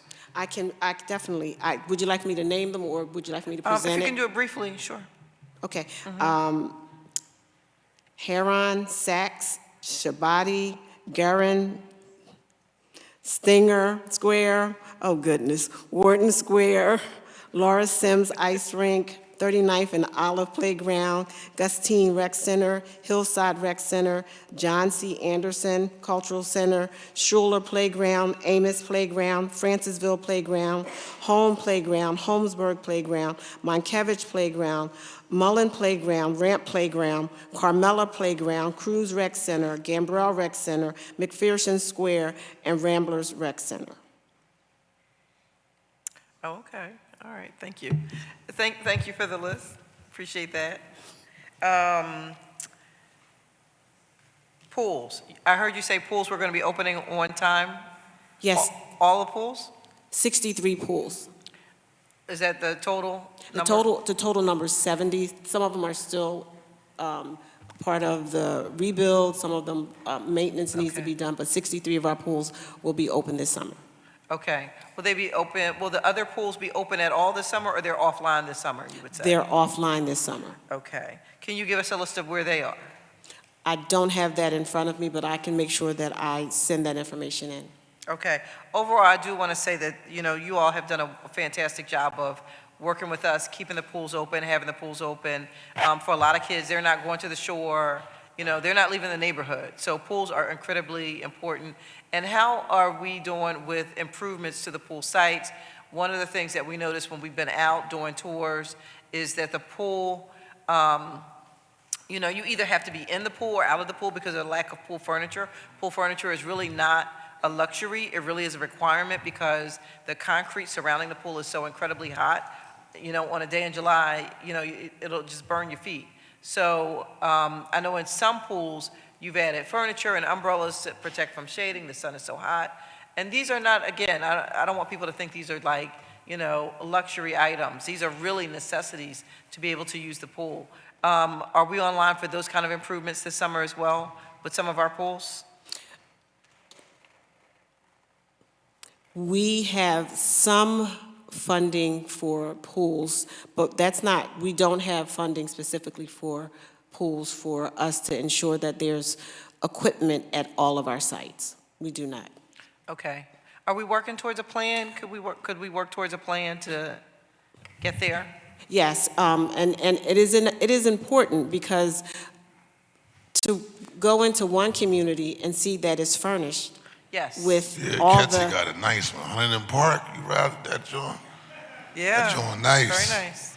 Yeah, to see that one facility is furnished yours. and other facilities are not, it is a challenge. It just shows the disparity in our system that we are working on. Right. So I have Pleasant Playground, which is completely fitted out, and just a few miles down, I have Albury, which has nothing, and it's quite a stark contrast. And yeah. There was a fundraiser, and this was before I came back, and somebody can share this information.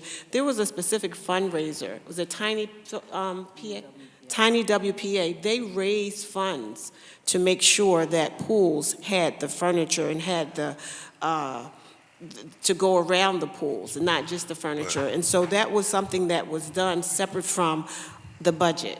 Okay. But we shouldn't have to raise funds. We shouldn't have a public-private partnership, and this just is about priorities, and we have a $7 billion budget, and so the reality is, it's just a matter of priority, but I think you're probably gonna hear from some members that, and I just wanna be frank, in the event that we were to allocate appropriations to Parks and Rec to address some of these issues, would you be able to use it, or would the administration frown upon it and ask you to give it back and you can't spend it? I'm just being transparent. Because we've tried to help a lot of departments before in the past, and they say that's not in the context of what we can do.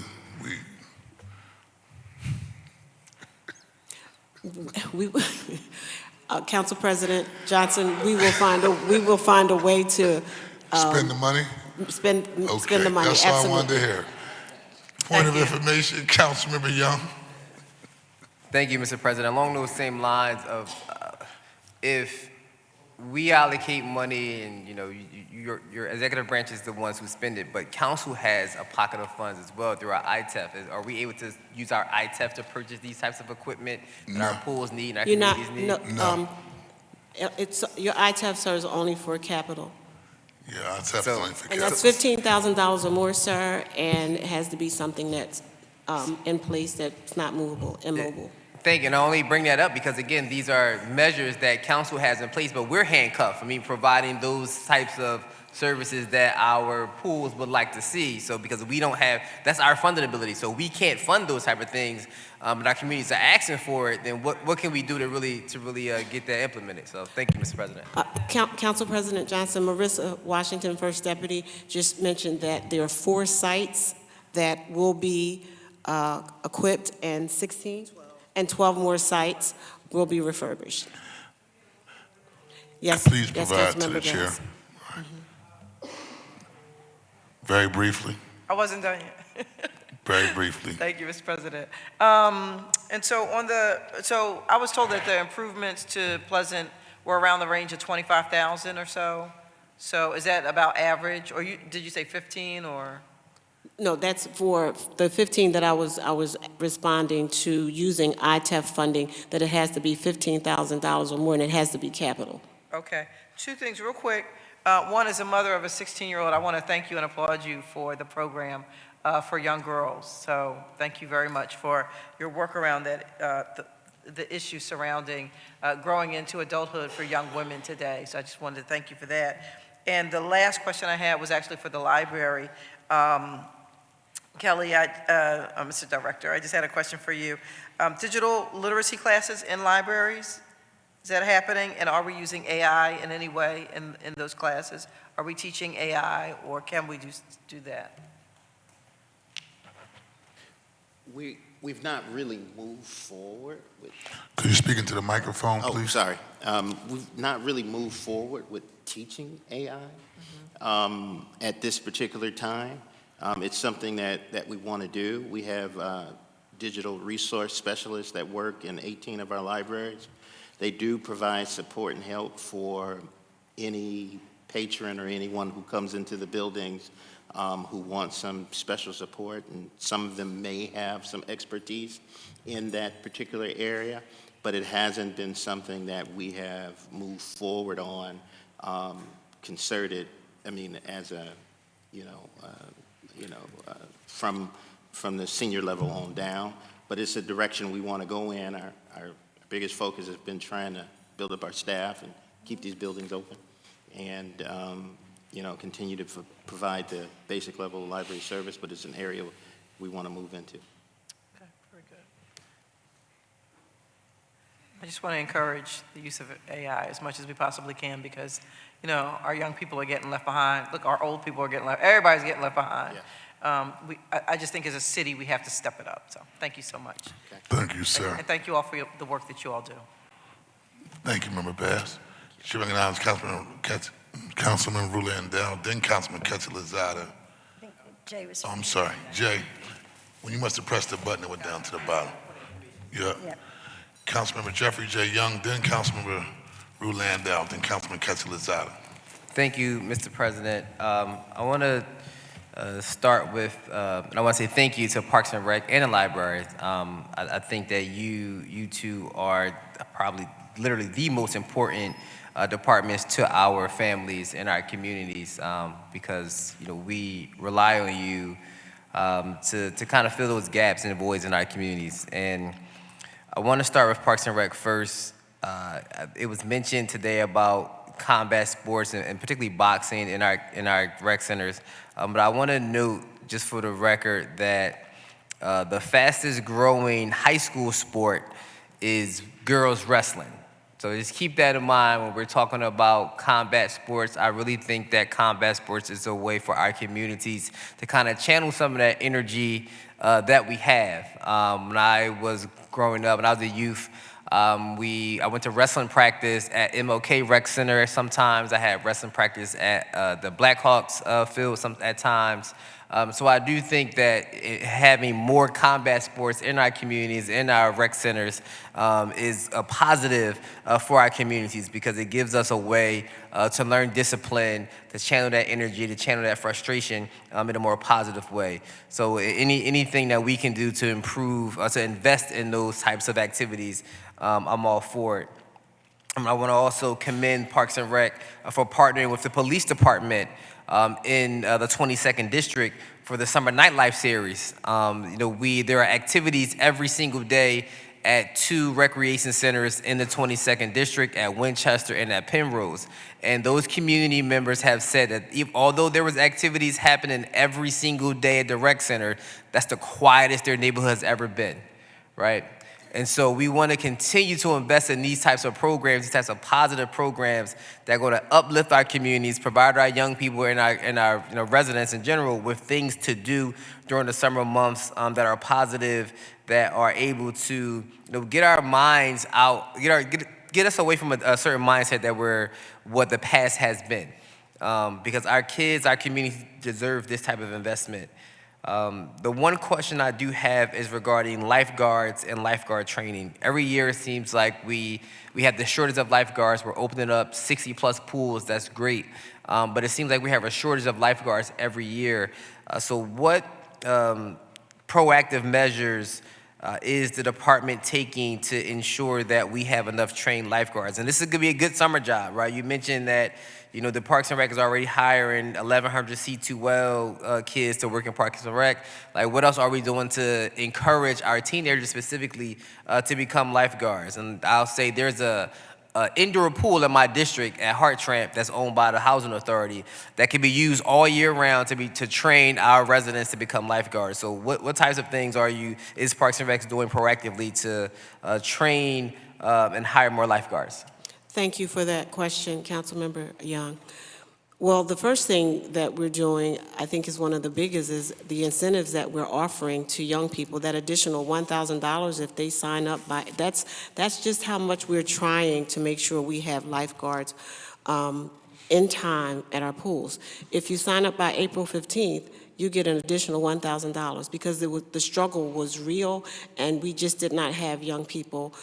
And it doesn't have to be young people to be lifeguards. It doesn't matter how old you are. And on top of that, if you didn't make the April 15th deadline, there's an additional $500 if you made May 15th.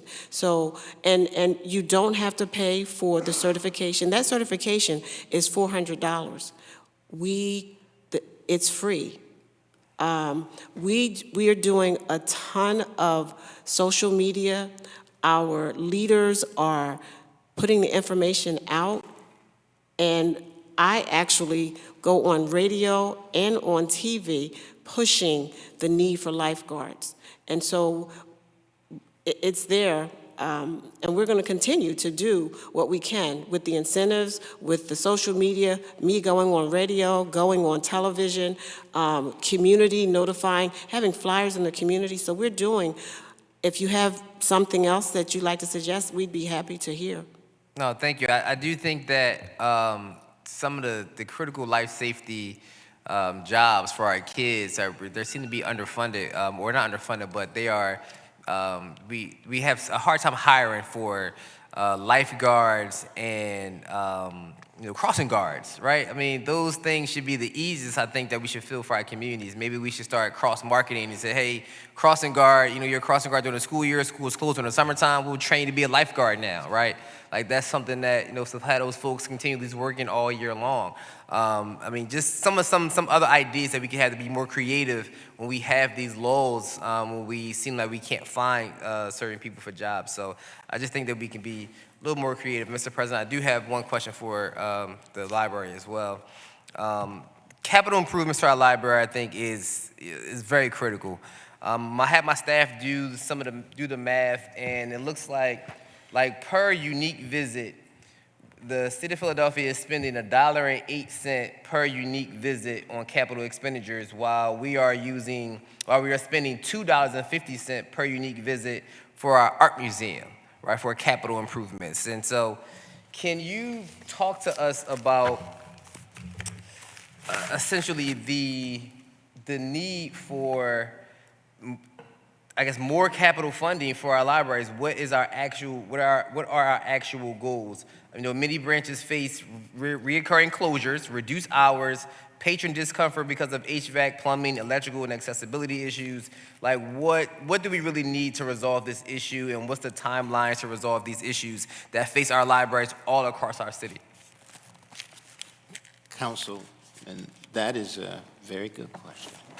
I am extremely excited about this particular budget the mayor is proposing. I'm also really excited at what has taken place the last couple of years. In '25, I believe it was like $49 million spent on deferred maintenance. I think this year we're headed toward about $28 million. From my understanding, this has been something that has not happened in the history of the library district. So we are moving in the right trajectory to deal with the impact of our deferred maintenance issues at the library. We are a system that's very historic, beautiful buildings. We are experiencing the consequences of global warming and experiencing the consequences of the success of hiring staff and our buildings opening more hours than they have been in decades, and which is impacting some of the older systems that we have in our building from some of the air conditioning or HVAC units that were installed in the 60s. So to move, to answer your question, I think we're moving in the right path right now, and it's been happening the last few years. We just need to continue to do this as we circle around the system, working on and fixing the infrastructure. We are now, last year was we went out and did 10 building condition assessments, which gives us a strategic guideline on what areas of the building are in critical need of health safety issues or immediate closing, and it puts those in a hierarchy to where we can follow that particular plan. We've did 10, and it took a long time to get that process done, and we're gonna do some more this year. But that doesn't stop us from using our own skill set, working with the libraries team and the Capital Projects Office, Apprentice team, sorry, and utilizing our own strategies to determine what needs, health safety needs or immediate closure, because that's the one most important thing, is the building going to close immediately, and what can we do to stop that? So, good question. I think we're moving in a trajectory to deal with longstanding deferred maintenance in a way that we have not done before. And every day we're improving in that process as our team is learning some of these needs, working with other city departments to develop that strategy as we're utilizing consultants to help us develop a more strategic strategy. But I know that there are libraries in my council, the 5th council district, that are any day now, some of the systems can just go, right? So I'm sure it's like that throughout the city. Is there a number, can you provide us with a number of libraries where the systems, any type of system that's there, it's past its useful life, right? So we can get an idea of what this problem really is. We can give you a number based on the date that some of these systems went in, which will kind of give you a better idea. I don't have that, but that's something we can provide you. I've got it all broken up, but I think we could put something like that in the spreadsheet to be able to help you. But just know, it's just not HVAC, it's sewer lines. That's why I said systems. I didn't just say HVAC. I'm talking about all the systems in general, right? We have, our buildings are old. I mean, I say this often. The C.C.B. Moore Library was built in 1961. So a 70-year-old, someone in her 70s today used to use that library when she was 8 or 9 years old. And so at 8 or 9 years old today, my son, other council members' kids who are that age, right? Why are we using the same facilities, right? The same systems that that were being used back in the 60s, right? And the world is a very different world today. And I think that we really have to take a look at really investing in what the real issue is. Like we need newer facilities. We need updated facilities. We can't stop. We have to stop piecemealing together the solution for some of these projects and realize that it could be cheaper in the long run to just build anew, right, and figure out what we can do elsewhere. So thank you, Mr. President. Thank you very much. Chair recognizes Councilman Ketty Lozada, then Councilmember, I'm missing mine, Rue? Oh, you know what? When you pressed the button, it went off the screen. So it's Rue Landau, then Ketty Lozada, then Mike Driscoll, then Brooks. Thank you. Thank you guys so much for being here and for what you provide to our communities every single day. I'm just going to repeat what my colleague said.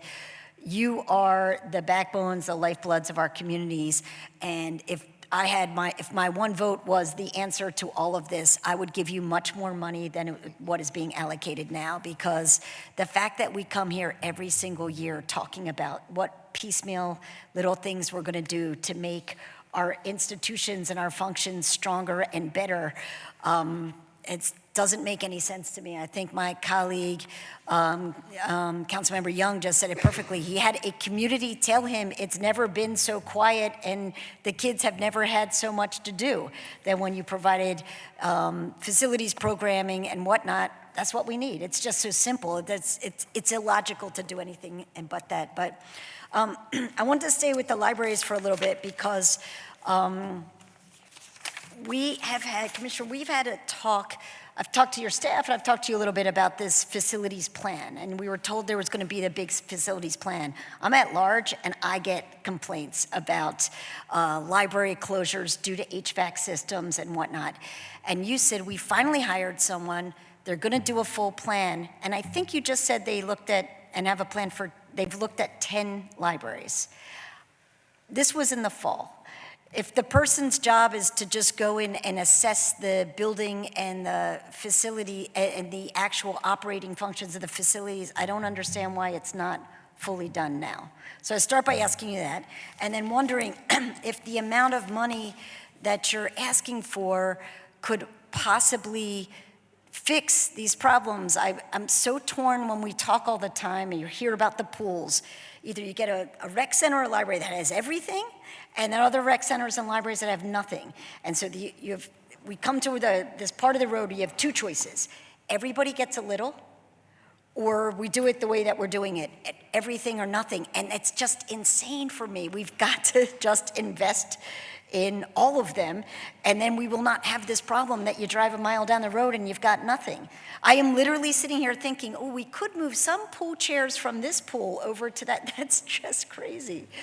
So I want to ask you, like, we know that there are problems with HVAC systems, and I wanted to know, like, how many libraries are closed because of it? What is the closure rate? How are we going to fix them? It's already getting warm now, to make sure that this happens throughout the summer. And what do we actually need? I really want to know what the plan is, and I'll start right there. Thank you, Council President. I appreciate that. Right now, we're focusing in on what would immediately close, health safety issues, equity, and then we're looking across councilmatic districts. So we have went out and did building condition assessments, but that doesn't stop us because we only can do so many of those a year. But we still are evaluating and looking at each one of the systems as far as from a HVAC issue, but then there are some of them that just fail, and that may supersede some that were in the list that had not failed yet. To talk more about the building condition assessment and what they are, if you want to know a little bit more about that in more detail, we can submit some information to you, or I can have my property management deputy director come up and talk a little bit more in detail about that. I just want to be clear on something. Did you hire somebody whose full-time job it was to come up with this plan, and was the plan done? And I think I'm calling it something different than you are, so let's just call it what you call it. The building condition assessments are per building, and it breaks down the issues related to the from HVAC to any of the mechanical issues with the building. So each building has its own strategy and plan. It isn't one overall strategy. Did you do this for each library? No, at this particular time, we've only did it for 10 library branches, and we're going to go out again for another number of branches, I believe. How many is that, 10? Okay. We're in the process of going out with RFP to do another 10. So I have to ask this, if you're thinking about buying a house and you get a housing inspector who comes in and does a full assessment top to bottom of the house, it takes about 3 hours or 4 hours. Why is it that you've only done 10 buildings? Because these are very big buildings, they're very old, and you have experts. Yeah, come on.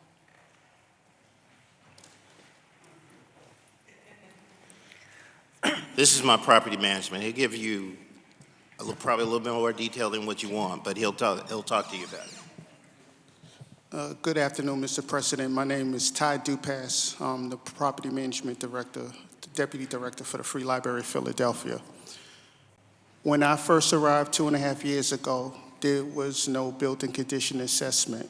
So basically, we're working in triage. So what I did, I have an internal assessment where I evaluate the buildings. So basically, that involved me driving around, going from building to building, trying to get some sense about what I should be attacking first. This is what Mr. Richards hired me to do. And one of the first things I wanted to ask for was a total comprehensive assessment by someone more professional, capable of doing it, because we want to move the library forward.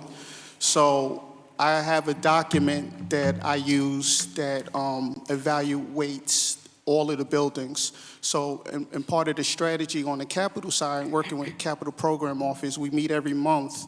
We're strategizing, from the 10 that we already did, the highest, that within that building condition assessment, we have what you call a facilities condition index.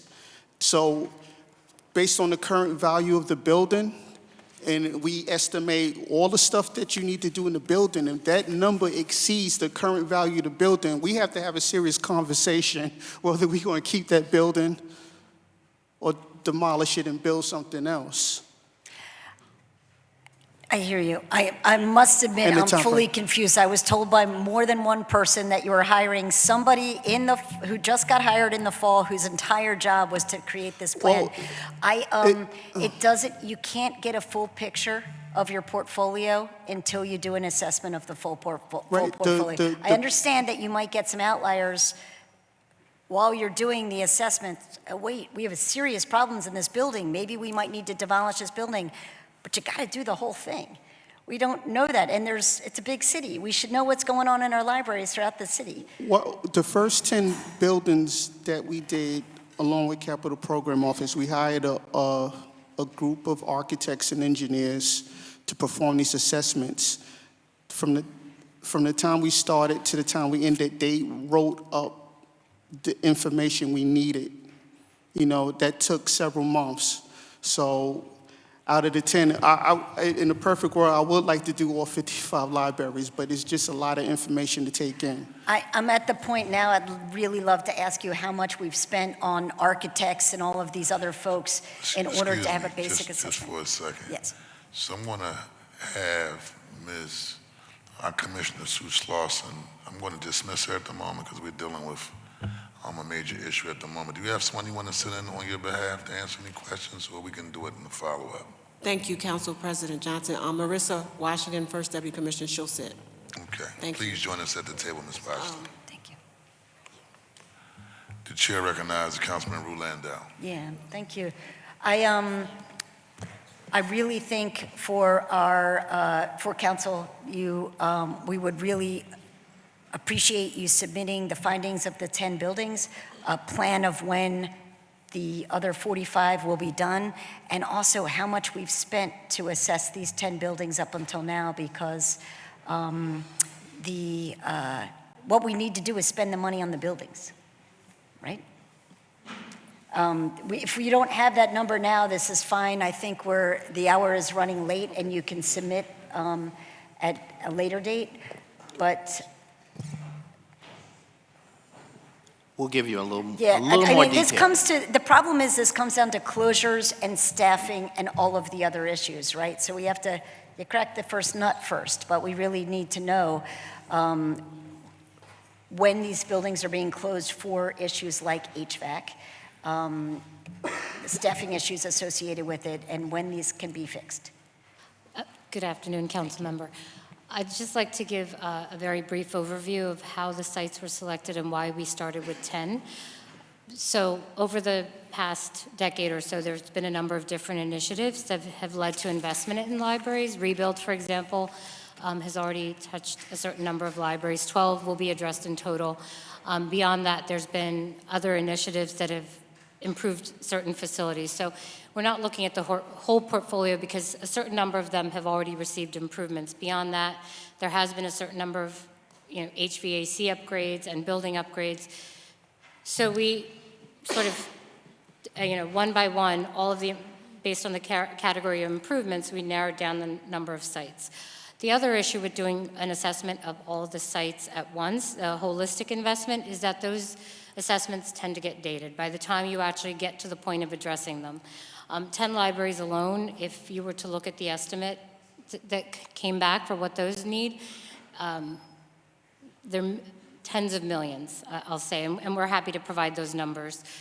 So we are looking at it strategically to be able to assess a certain number and be able to react in future years based on capital budget allocation. That doesn't mean that the library, along with our office, is not actively looking at certain infrastructure systems that could fail in the near term. So for example, last year we had done about 10 HVAC system upgrades. This coming year, we are planning to do another 8 to 10, knowing those that are sort of in danger of closing, those branches that are in danger of closing. So it's not that we are not looking at those systems, it's that we're not doing holistic assessments for every library at one time. And we can share that with you. Yeah, I find this frustrating. This should be raised to the emergency level that it is. I find it frustrating, I've just got to tell you. I know my time is out. I had one tiny follow-up question that might or might not be able to be answered by Rec, please. We talked about your cameras failing at the rec centers and that you would need to maintain those cameras. I'm the chair of the tech committee, and I have been asking questions about centralizing some of this. We've got cameras at rec centers, we've got cameras on street corners, and why do we not have one part of the city that's maintaining all of our cameras? Why would you have to pay for this out of your budget? Point of information, we do. It's called the Divic Center in South Philadelphia. 20th in Oregon. I don't know if Parks and Rec is tied into it, but it's our central hub that monitors pretty much every major camera we have in the city of Philadelphia, including SEPTA as well. So good afternoon. My name is Marissa Washington, First Deputy Commissioner of Parks and Recreation. The cameras that we have in our facilities, they are not monitored by a company. So they kind of record, like sometimes in your home cameras, they record, the recordings stay there for 30 days, and if we need to pull something, as far as the recordings to use for some situation or incident that may have happened, but most of the cameras in our facilities are not monitored by a company. I do believe we have some of those cameras are monitored for some of our parks, especially those that are hot spots for dumping, and other kind of activity that we need to monitor in conjunction with the police department. So that's kind of an overview of the cameras at Parks and Recreation. Okay, so I understand they're almost like you're a small business. It's Yes. your own camera for your own space. Okay. Yes. I still would like somebody else to pay for the maintenance so you can pay for the pool equipment, but thank you. Thank you very much. Councilman Ketty Lozada, and Councilmember Brooks. Thank you, Council President. I want to kind of continue along the lines of Councilmember Landau as it relates to assessments in some of our libraries, and I want to really focus on the library at McPherson Square. We know that we are doing some improvements in that space, but I'm trying to figure out, have assessments been done in all of our libraries, right? And using McPherson as an example, what is the role of the library foundation to be able to invest in some of these spaces to be able to make these improvements possible, right? Because I feel like in the McPherson Library project, there should be more support on the foundation side if we're gonna, earmark some of these spaces as historical spaces, then what's the investment in order to protect those historical spaces from the foundation? Thank you. Thank you, Councilperson, for the question. I will say this about foundations and how they work with the library, especially the Free Library Foundation, which has been a significant supporter to the tune of hundreds of millions of dollars for the Free Library. It is utilized, or we utilize the foundation as a way to go and get grants from nonprofit institutions or or other foundations for capital projects and for library programming. There are also possibilities through the foundation from some of the members in the foundation or board members or adjacent groups. There may be individuals who want to donate to individual libraries, and that's not unusual. That happens. It's just a matter of, lack of a better word, of curating or finding those people who have an interest. Sometimes it's an interest in just specific locations or branches or neighborhood libraries rather than an initiative that the library wants to do. So it really varies, but we have a strong team of people over at the foundation who's always looking for opportunities or funding that may support the library in a variety of different ways. Sometimes we're very fortunate and find people or grants, and sometimes we're not.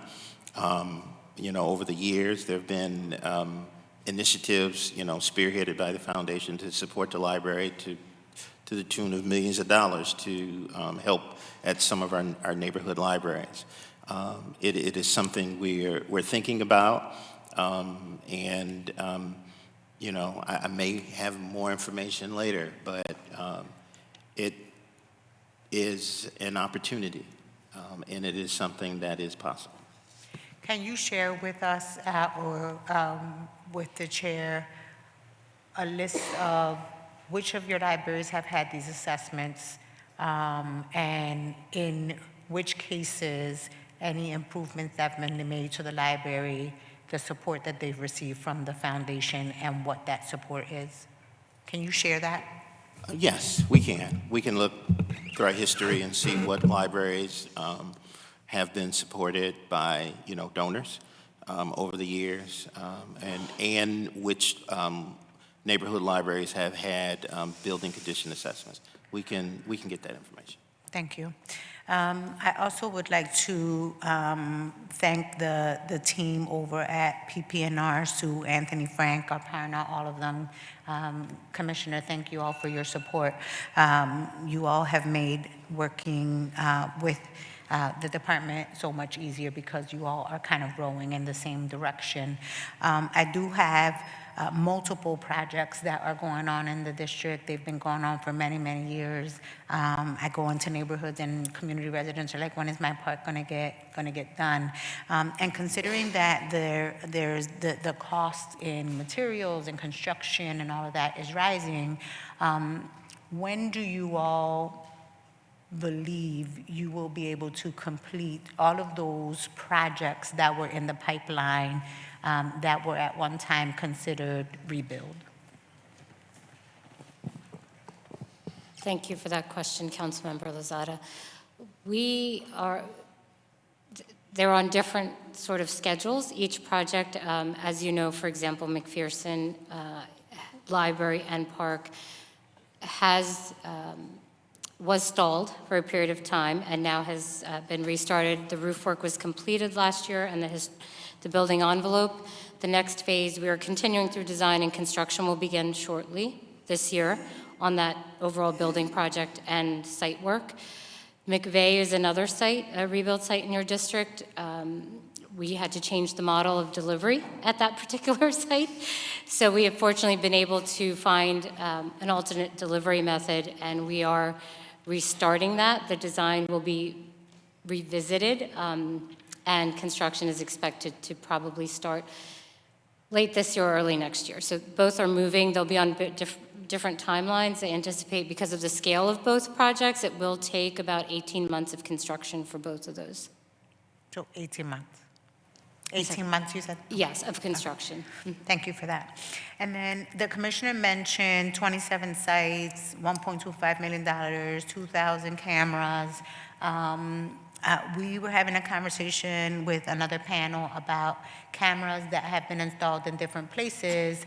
And it's great that we have the cameras, but what good are the cameras if no one is monitoring them? And so can you tell us, or can you give us a list, that list that you ran off very quickly to Councilmember Bass, can you submit that list to the Council President's office by district? And can you also share with us other locations that you believe are very problematic that you recommend we get cameras, and what would it cost us? Because I know that I have multiple centers that could use some of those cameras, but there's a conversation about budget, right? So I want to know, where do I focus my priorities on in the future in order to better work with you and the community? Thank you for that, Councilmember Lozada. Yes, we will ensure that we will submit that.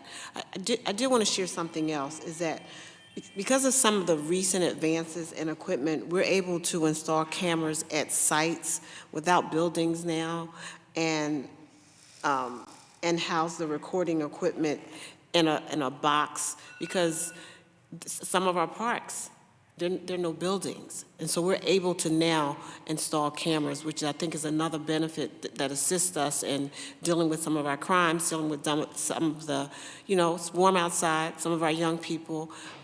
That's something else also that will be helping us throughout the summer. Thank you. And lastly, I want to just reiterate the importance of partnerships. I've had the opportunity to work with the Tacony Creek Watershed folks, and I've seen the impact that they've had along the trail from Whitaker Avenue right up into Friends Hospital. Can't tell you how important it is to strengthen that relationship. I think a lot of the things that that they are doing are helping to take the pressure off of us as a department, and I think they're willing. They have community support, and so I'd like to figure out a way of better strengthening that relationship and growing that partnership so that we can respond to making sure that the community can benefit from that trail the way that they do in other neighborhoods. Thank you, Councilmember Lozada. That's really important, because these partnerships are important. We can't do anything that we do without the community. And Parks and Recreation functions because of the people. And we rely on our public spaces and the learning from people, the physical activity. And one of the things that I'm doing is I'm going to have a strategic engagement unit that will just expound on our success. Everything that we do is public facing, and this is a way to elevate our commitment to making our public spaces more accessible. And so this person will work directly with, as opposed to them trying to figure out who they can connect with. And so we're going to have a strategic engagement person who will have a couple of people under them, so we can ensure that we're hearing what's happening in communities. Because a rec leader is only going to hear what's happening at that rec center, but we're trying to make sure we're hearing all the voices. So thank you for that, and we will work at being a better partner, not just in that area, but throughout the city. Thank you. Thank you, Council President. Thank you very much. Chair recognizes Councilmember Kendra Brooks. Thank you, Council President. I have a few quick questions. One is about the Carousel House.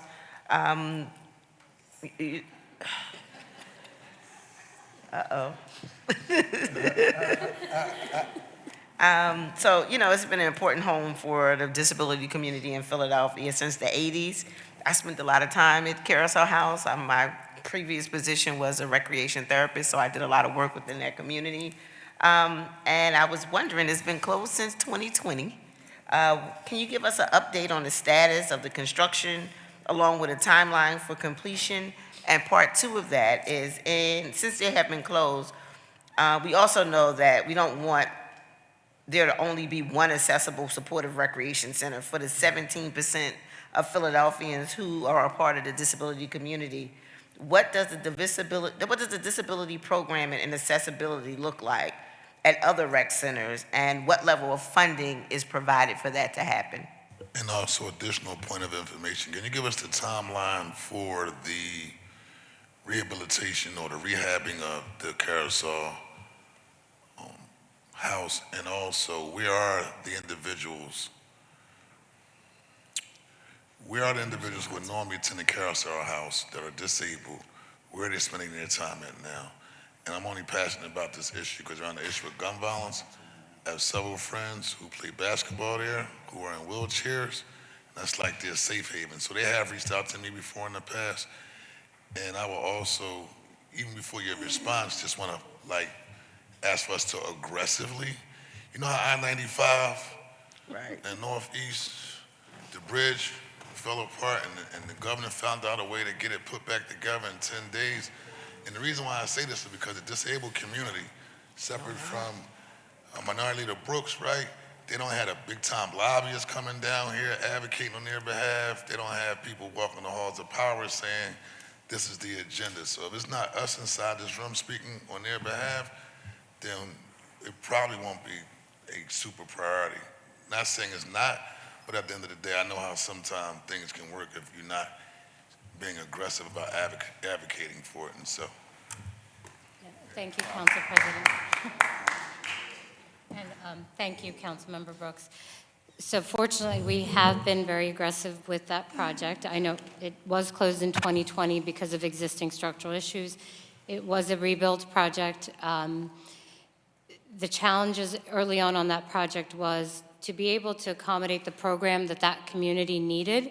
We needed more funding. So there was a period of time in which additional funding was being gathered to be able to move forward on that project. I'm very happy to sit here today and say over the past year, the funding was confirmed. We were able to deliver. It's going to be the largest rebuild project, actually. It's about $40 million in construction value alone. It will have all the amenities that the community had requested through many, many programming sessions with the community.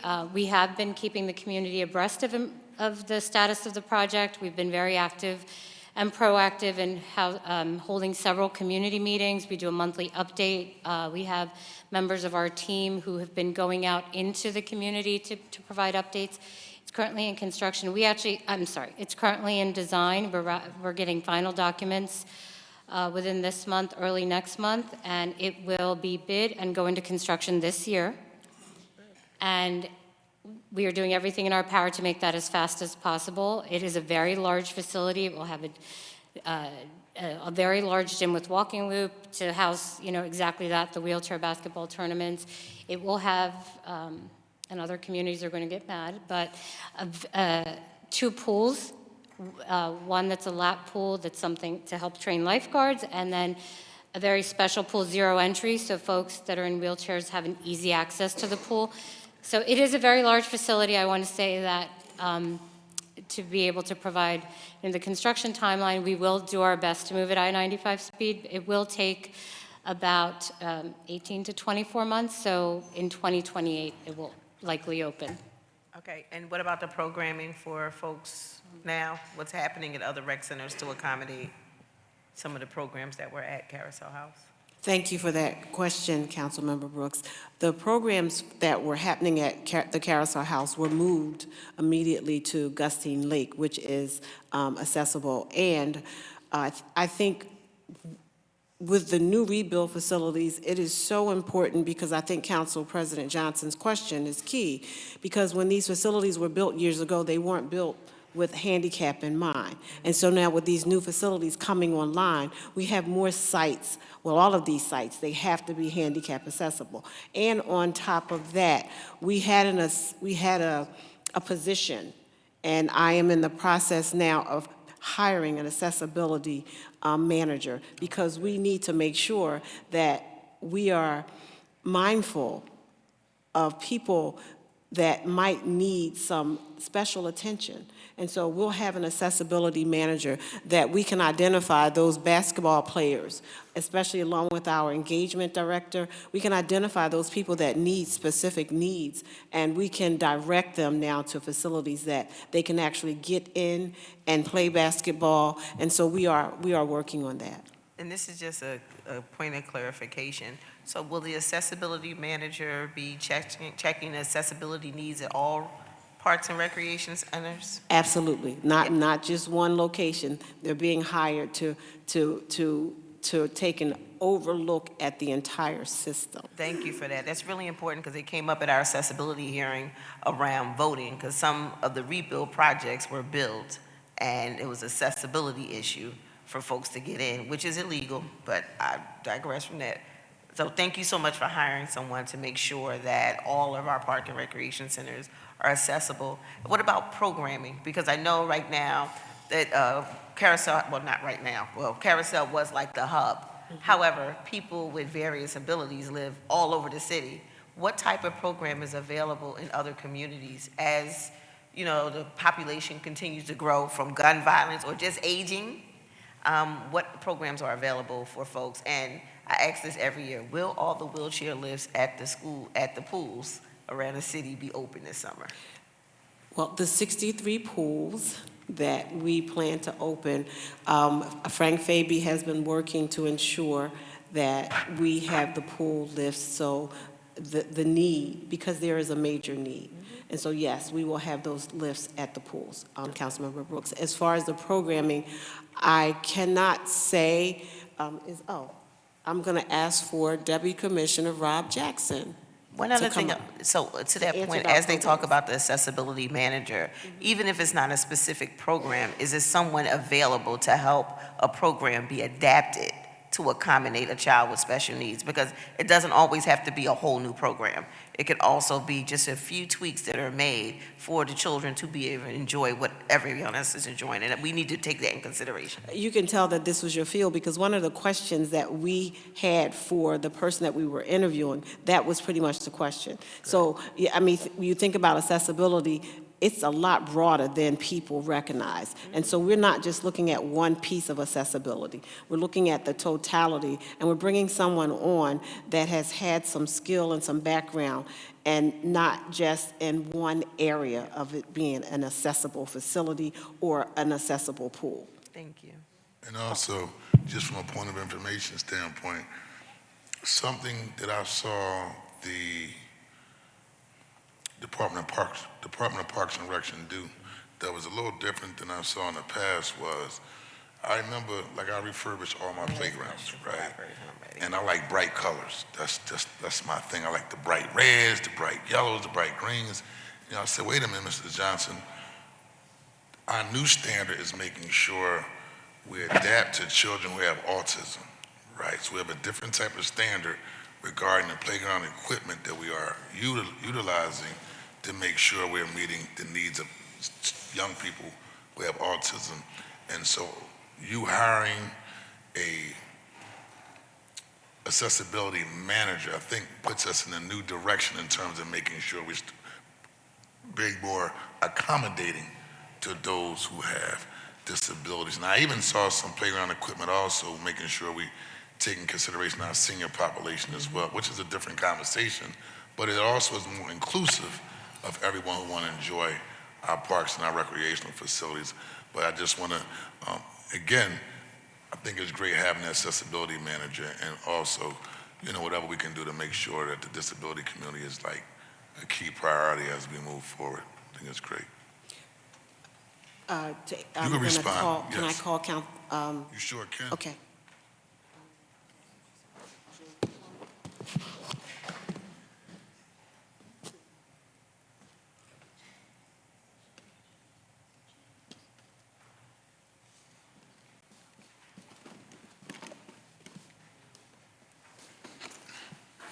Good afternoon.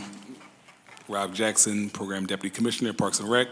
To answer your question, we have, I would say more programs than I could say here and name now, so we could provide a full list.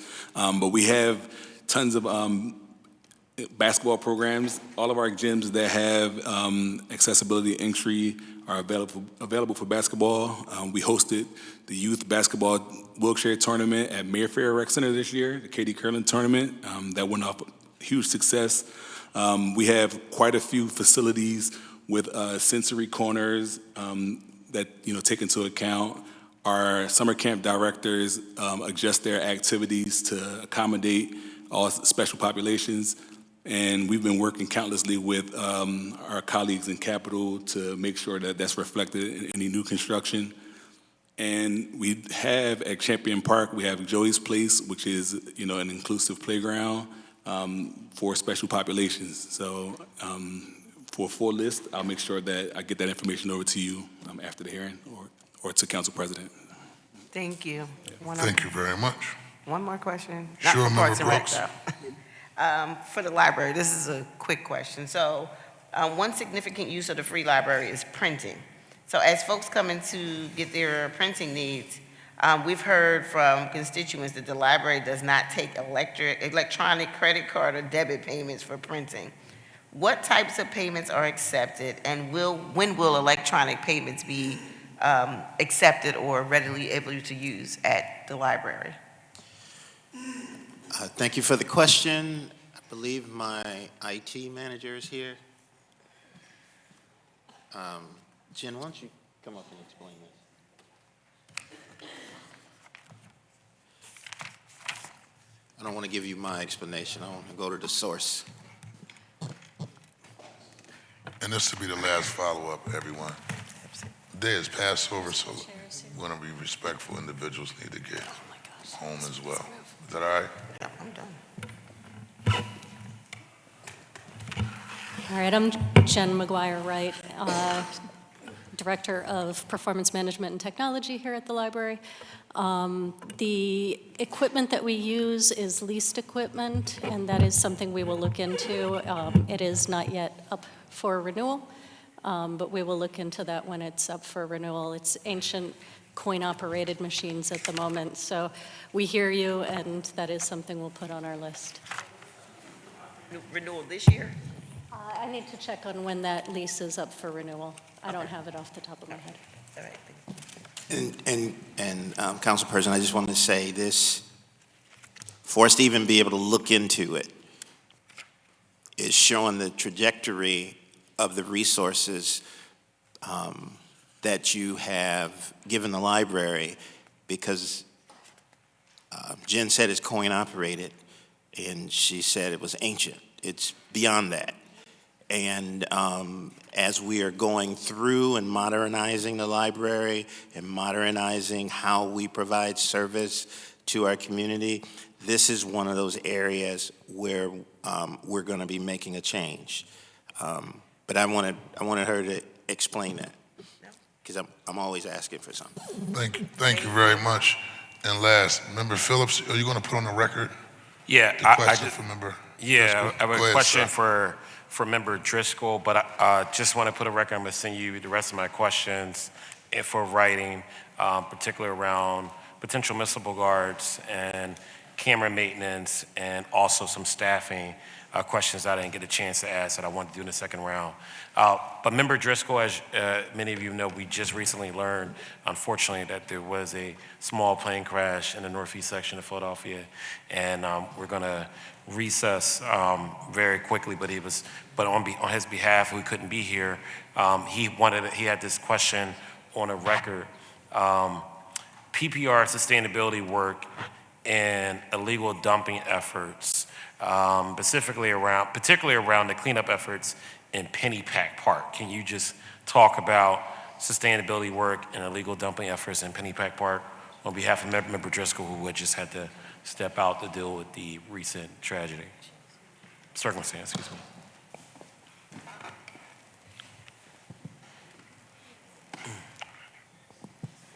Thank you, Councilman, for that question.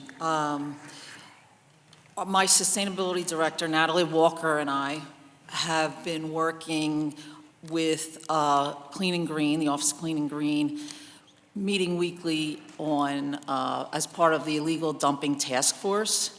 And this is where other departments, this is really a true example of one Philly. We have PPD there, we have sanitation, we have streets, PWD, and we have William Penn funding for 4 park ambassadors. And these park ambassadors will be hiring probably within the next month. I think we're in the process of doing interviews. They'll be working with the community in certain areas to educate, inform, and get out there. And they are able to write CVNs along with our rangers. So this specific illegal dumping in the penny pack is similar to the one that was in Councilwoman, was it Ciccone? Sorry. Last year. So we've identified this, and it's really where we all come together and put our resources. It's tons of construction debris, house cleanouts, you name it, we can find it in the penny pack, right? And probably a lot of other parks.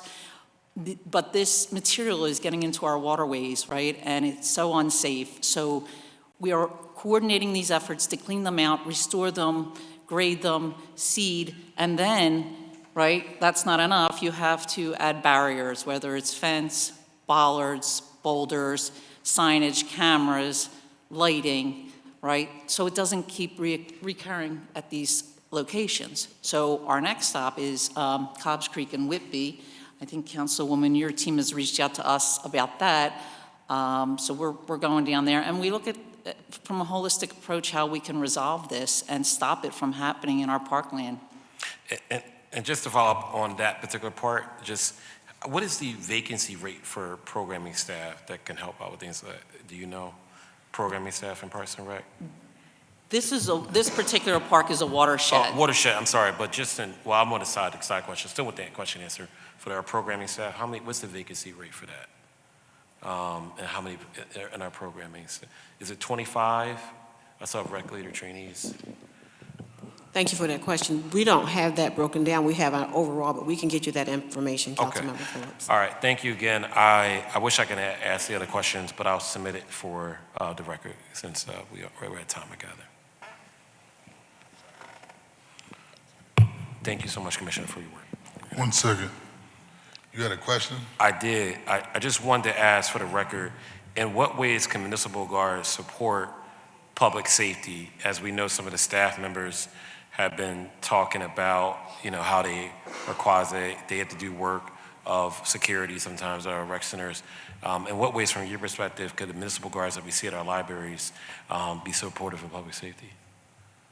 Thank you for that question, Councilmember Phillips. I think there's several positive reasons to have them inside the rec centers and outside of the rec centers. Municipal guards could provide valuable support to the community. They could deter potential criminal activity, providing a safer environment. Guards can possibly respond quickly, address disturbances or medical emergencies or unauthorized activities, minimizing potential harm. Guards can support staff in managing large crowds or organized events, allowing activity to run smoothly.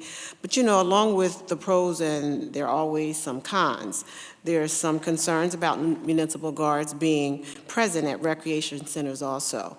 A perception of safety. The presence of guards might create a perception that the area or the facility is unsafe, which could deter visitors or some individuals, making them feel uncomfortable. Some community members, especially young people, might feel intimidated by guards, affecting their willingness to use the facilities. Funding and resources needed for staffing guards could be a challenge. Diverting some of the resources that we need for other staff inside the facility be taken away from to go towards guards. Managing community relations and addressing concerns regarding the need for guards requires sensitivity and transparency. So I think there are pros and cons. Point of information, excuse me 1 second. Councilmember Jeffrey J. Young. Thank you, Mr. President. I just have a point of information for Mr. Richards. Our libraries have municipal guards, and you hear some of the concerns that our rec commissioner is outlining. Are these concerns that patrons have when having municipal guards at our libraries as well? Well, what I would say, Councilman Young, is in our libraries, we have multiple floors, we have basements, restrooms in multiple parts of the building. Our buildings are utilized by everyone at any time of the day, and our forward-facing staff who are in our libraries are always distracted with helping patrons, working with children, working with everyone. And that municipal guard is necessary in our buildings to walk through the buildings, to keep an eye on what's going on, to walk outside to keep an eye on what's going on, because of the nature of the services that our staff are providing. They don't have the opportunity, or, for lack of better words, to watch their own back. They need someone there looking out for what's going on all day. All right. All right, but- well, thank but you, just Commissioner. on the line of questioning, Yeah. the questioning is there a proposal for you to hire municipal guards? I do not have a proposal Okay. to hire Is the municipal question, guards. should we get municipal guards? Yeah, no. Was that the question? Yeah, it was something around that, because I I'm just want to wrapping get up though, but is that the question? Yeah, that's the question. Okay, I agree that we should have municipal guards, right? And I heard all the responses, public perception, should it feel safe. I did a roundtable on gun violence here in the city of Philadelphia. You know what the baby said at the roundtable? We want armed guards at our rec centers. Yep. And particularly the basketball courts, because the guys that are doing the shootings, they come over there, they're not playing basketball, and then they start shooting at everybody, and we have nothing to do with it, and we don't feel safe. It may be, I know it's not the whole city, right?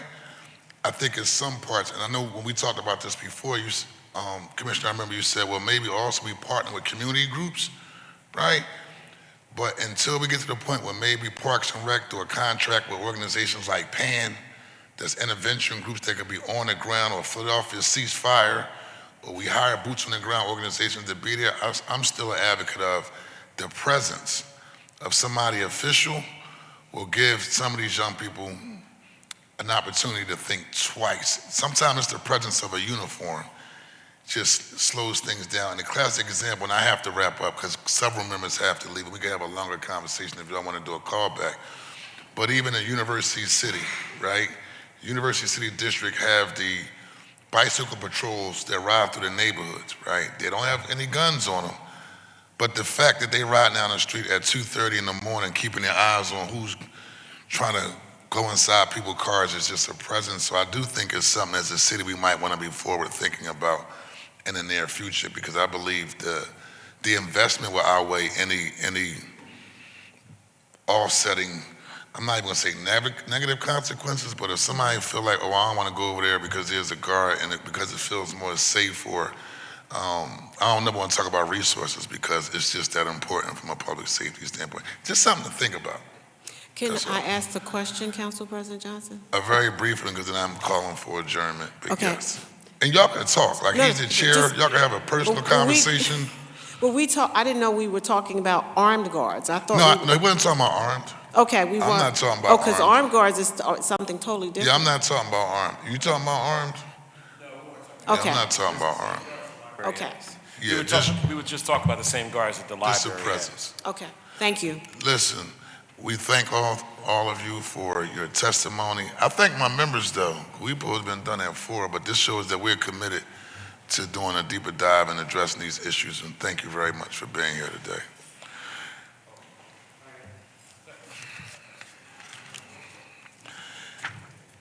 The chair recognizes Councilmember Isaiah Thomas for a motion to adjourn. So move.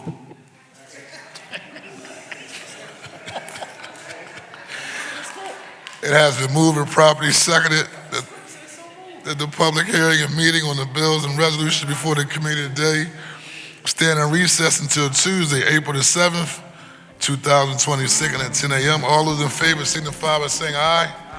Anybody opposed? The ayes have it, and the motion passes. This committee stands in recess. Happy Easter and Resurrection Sunday.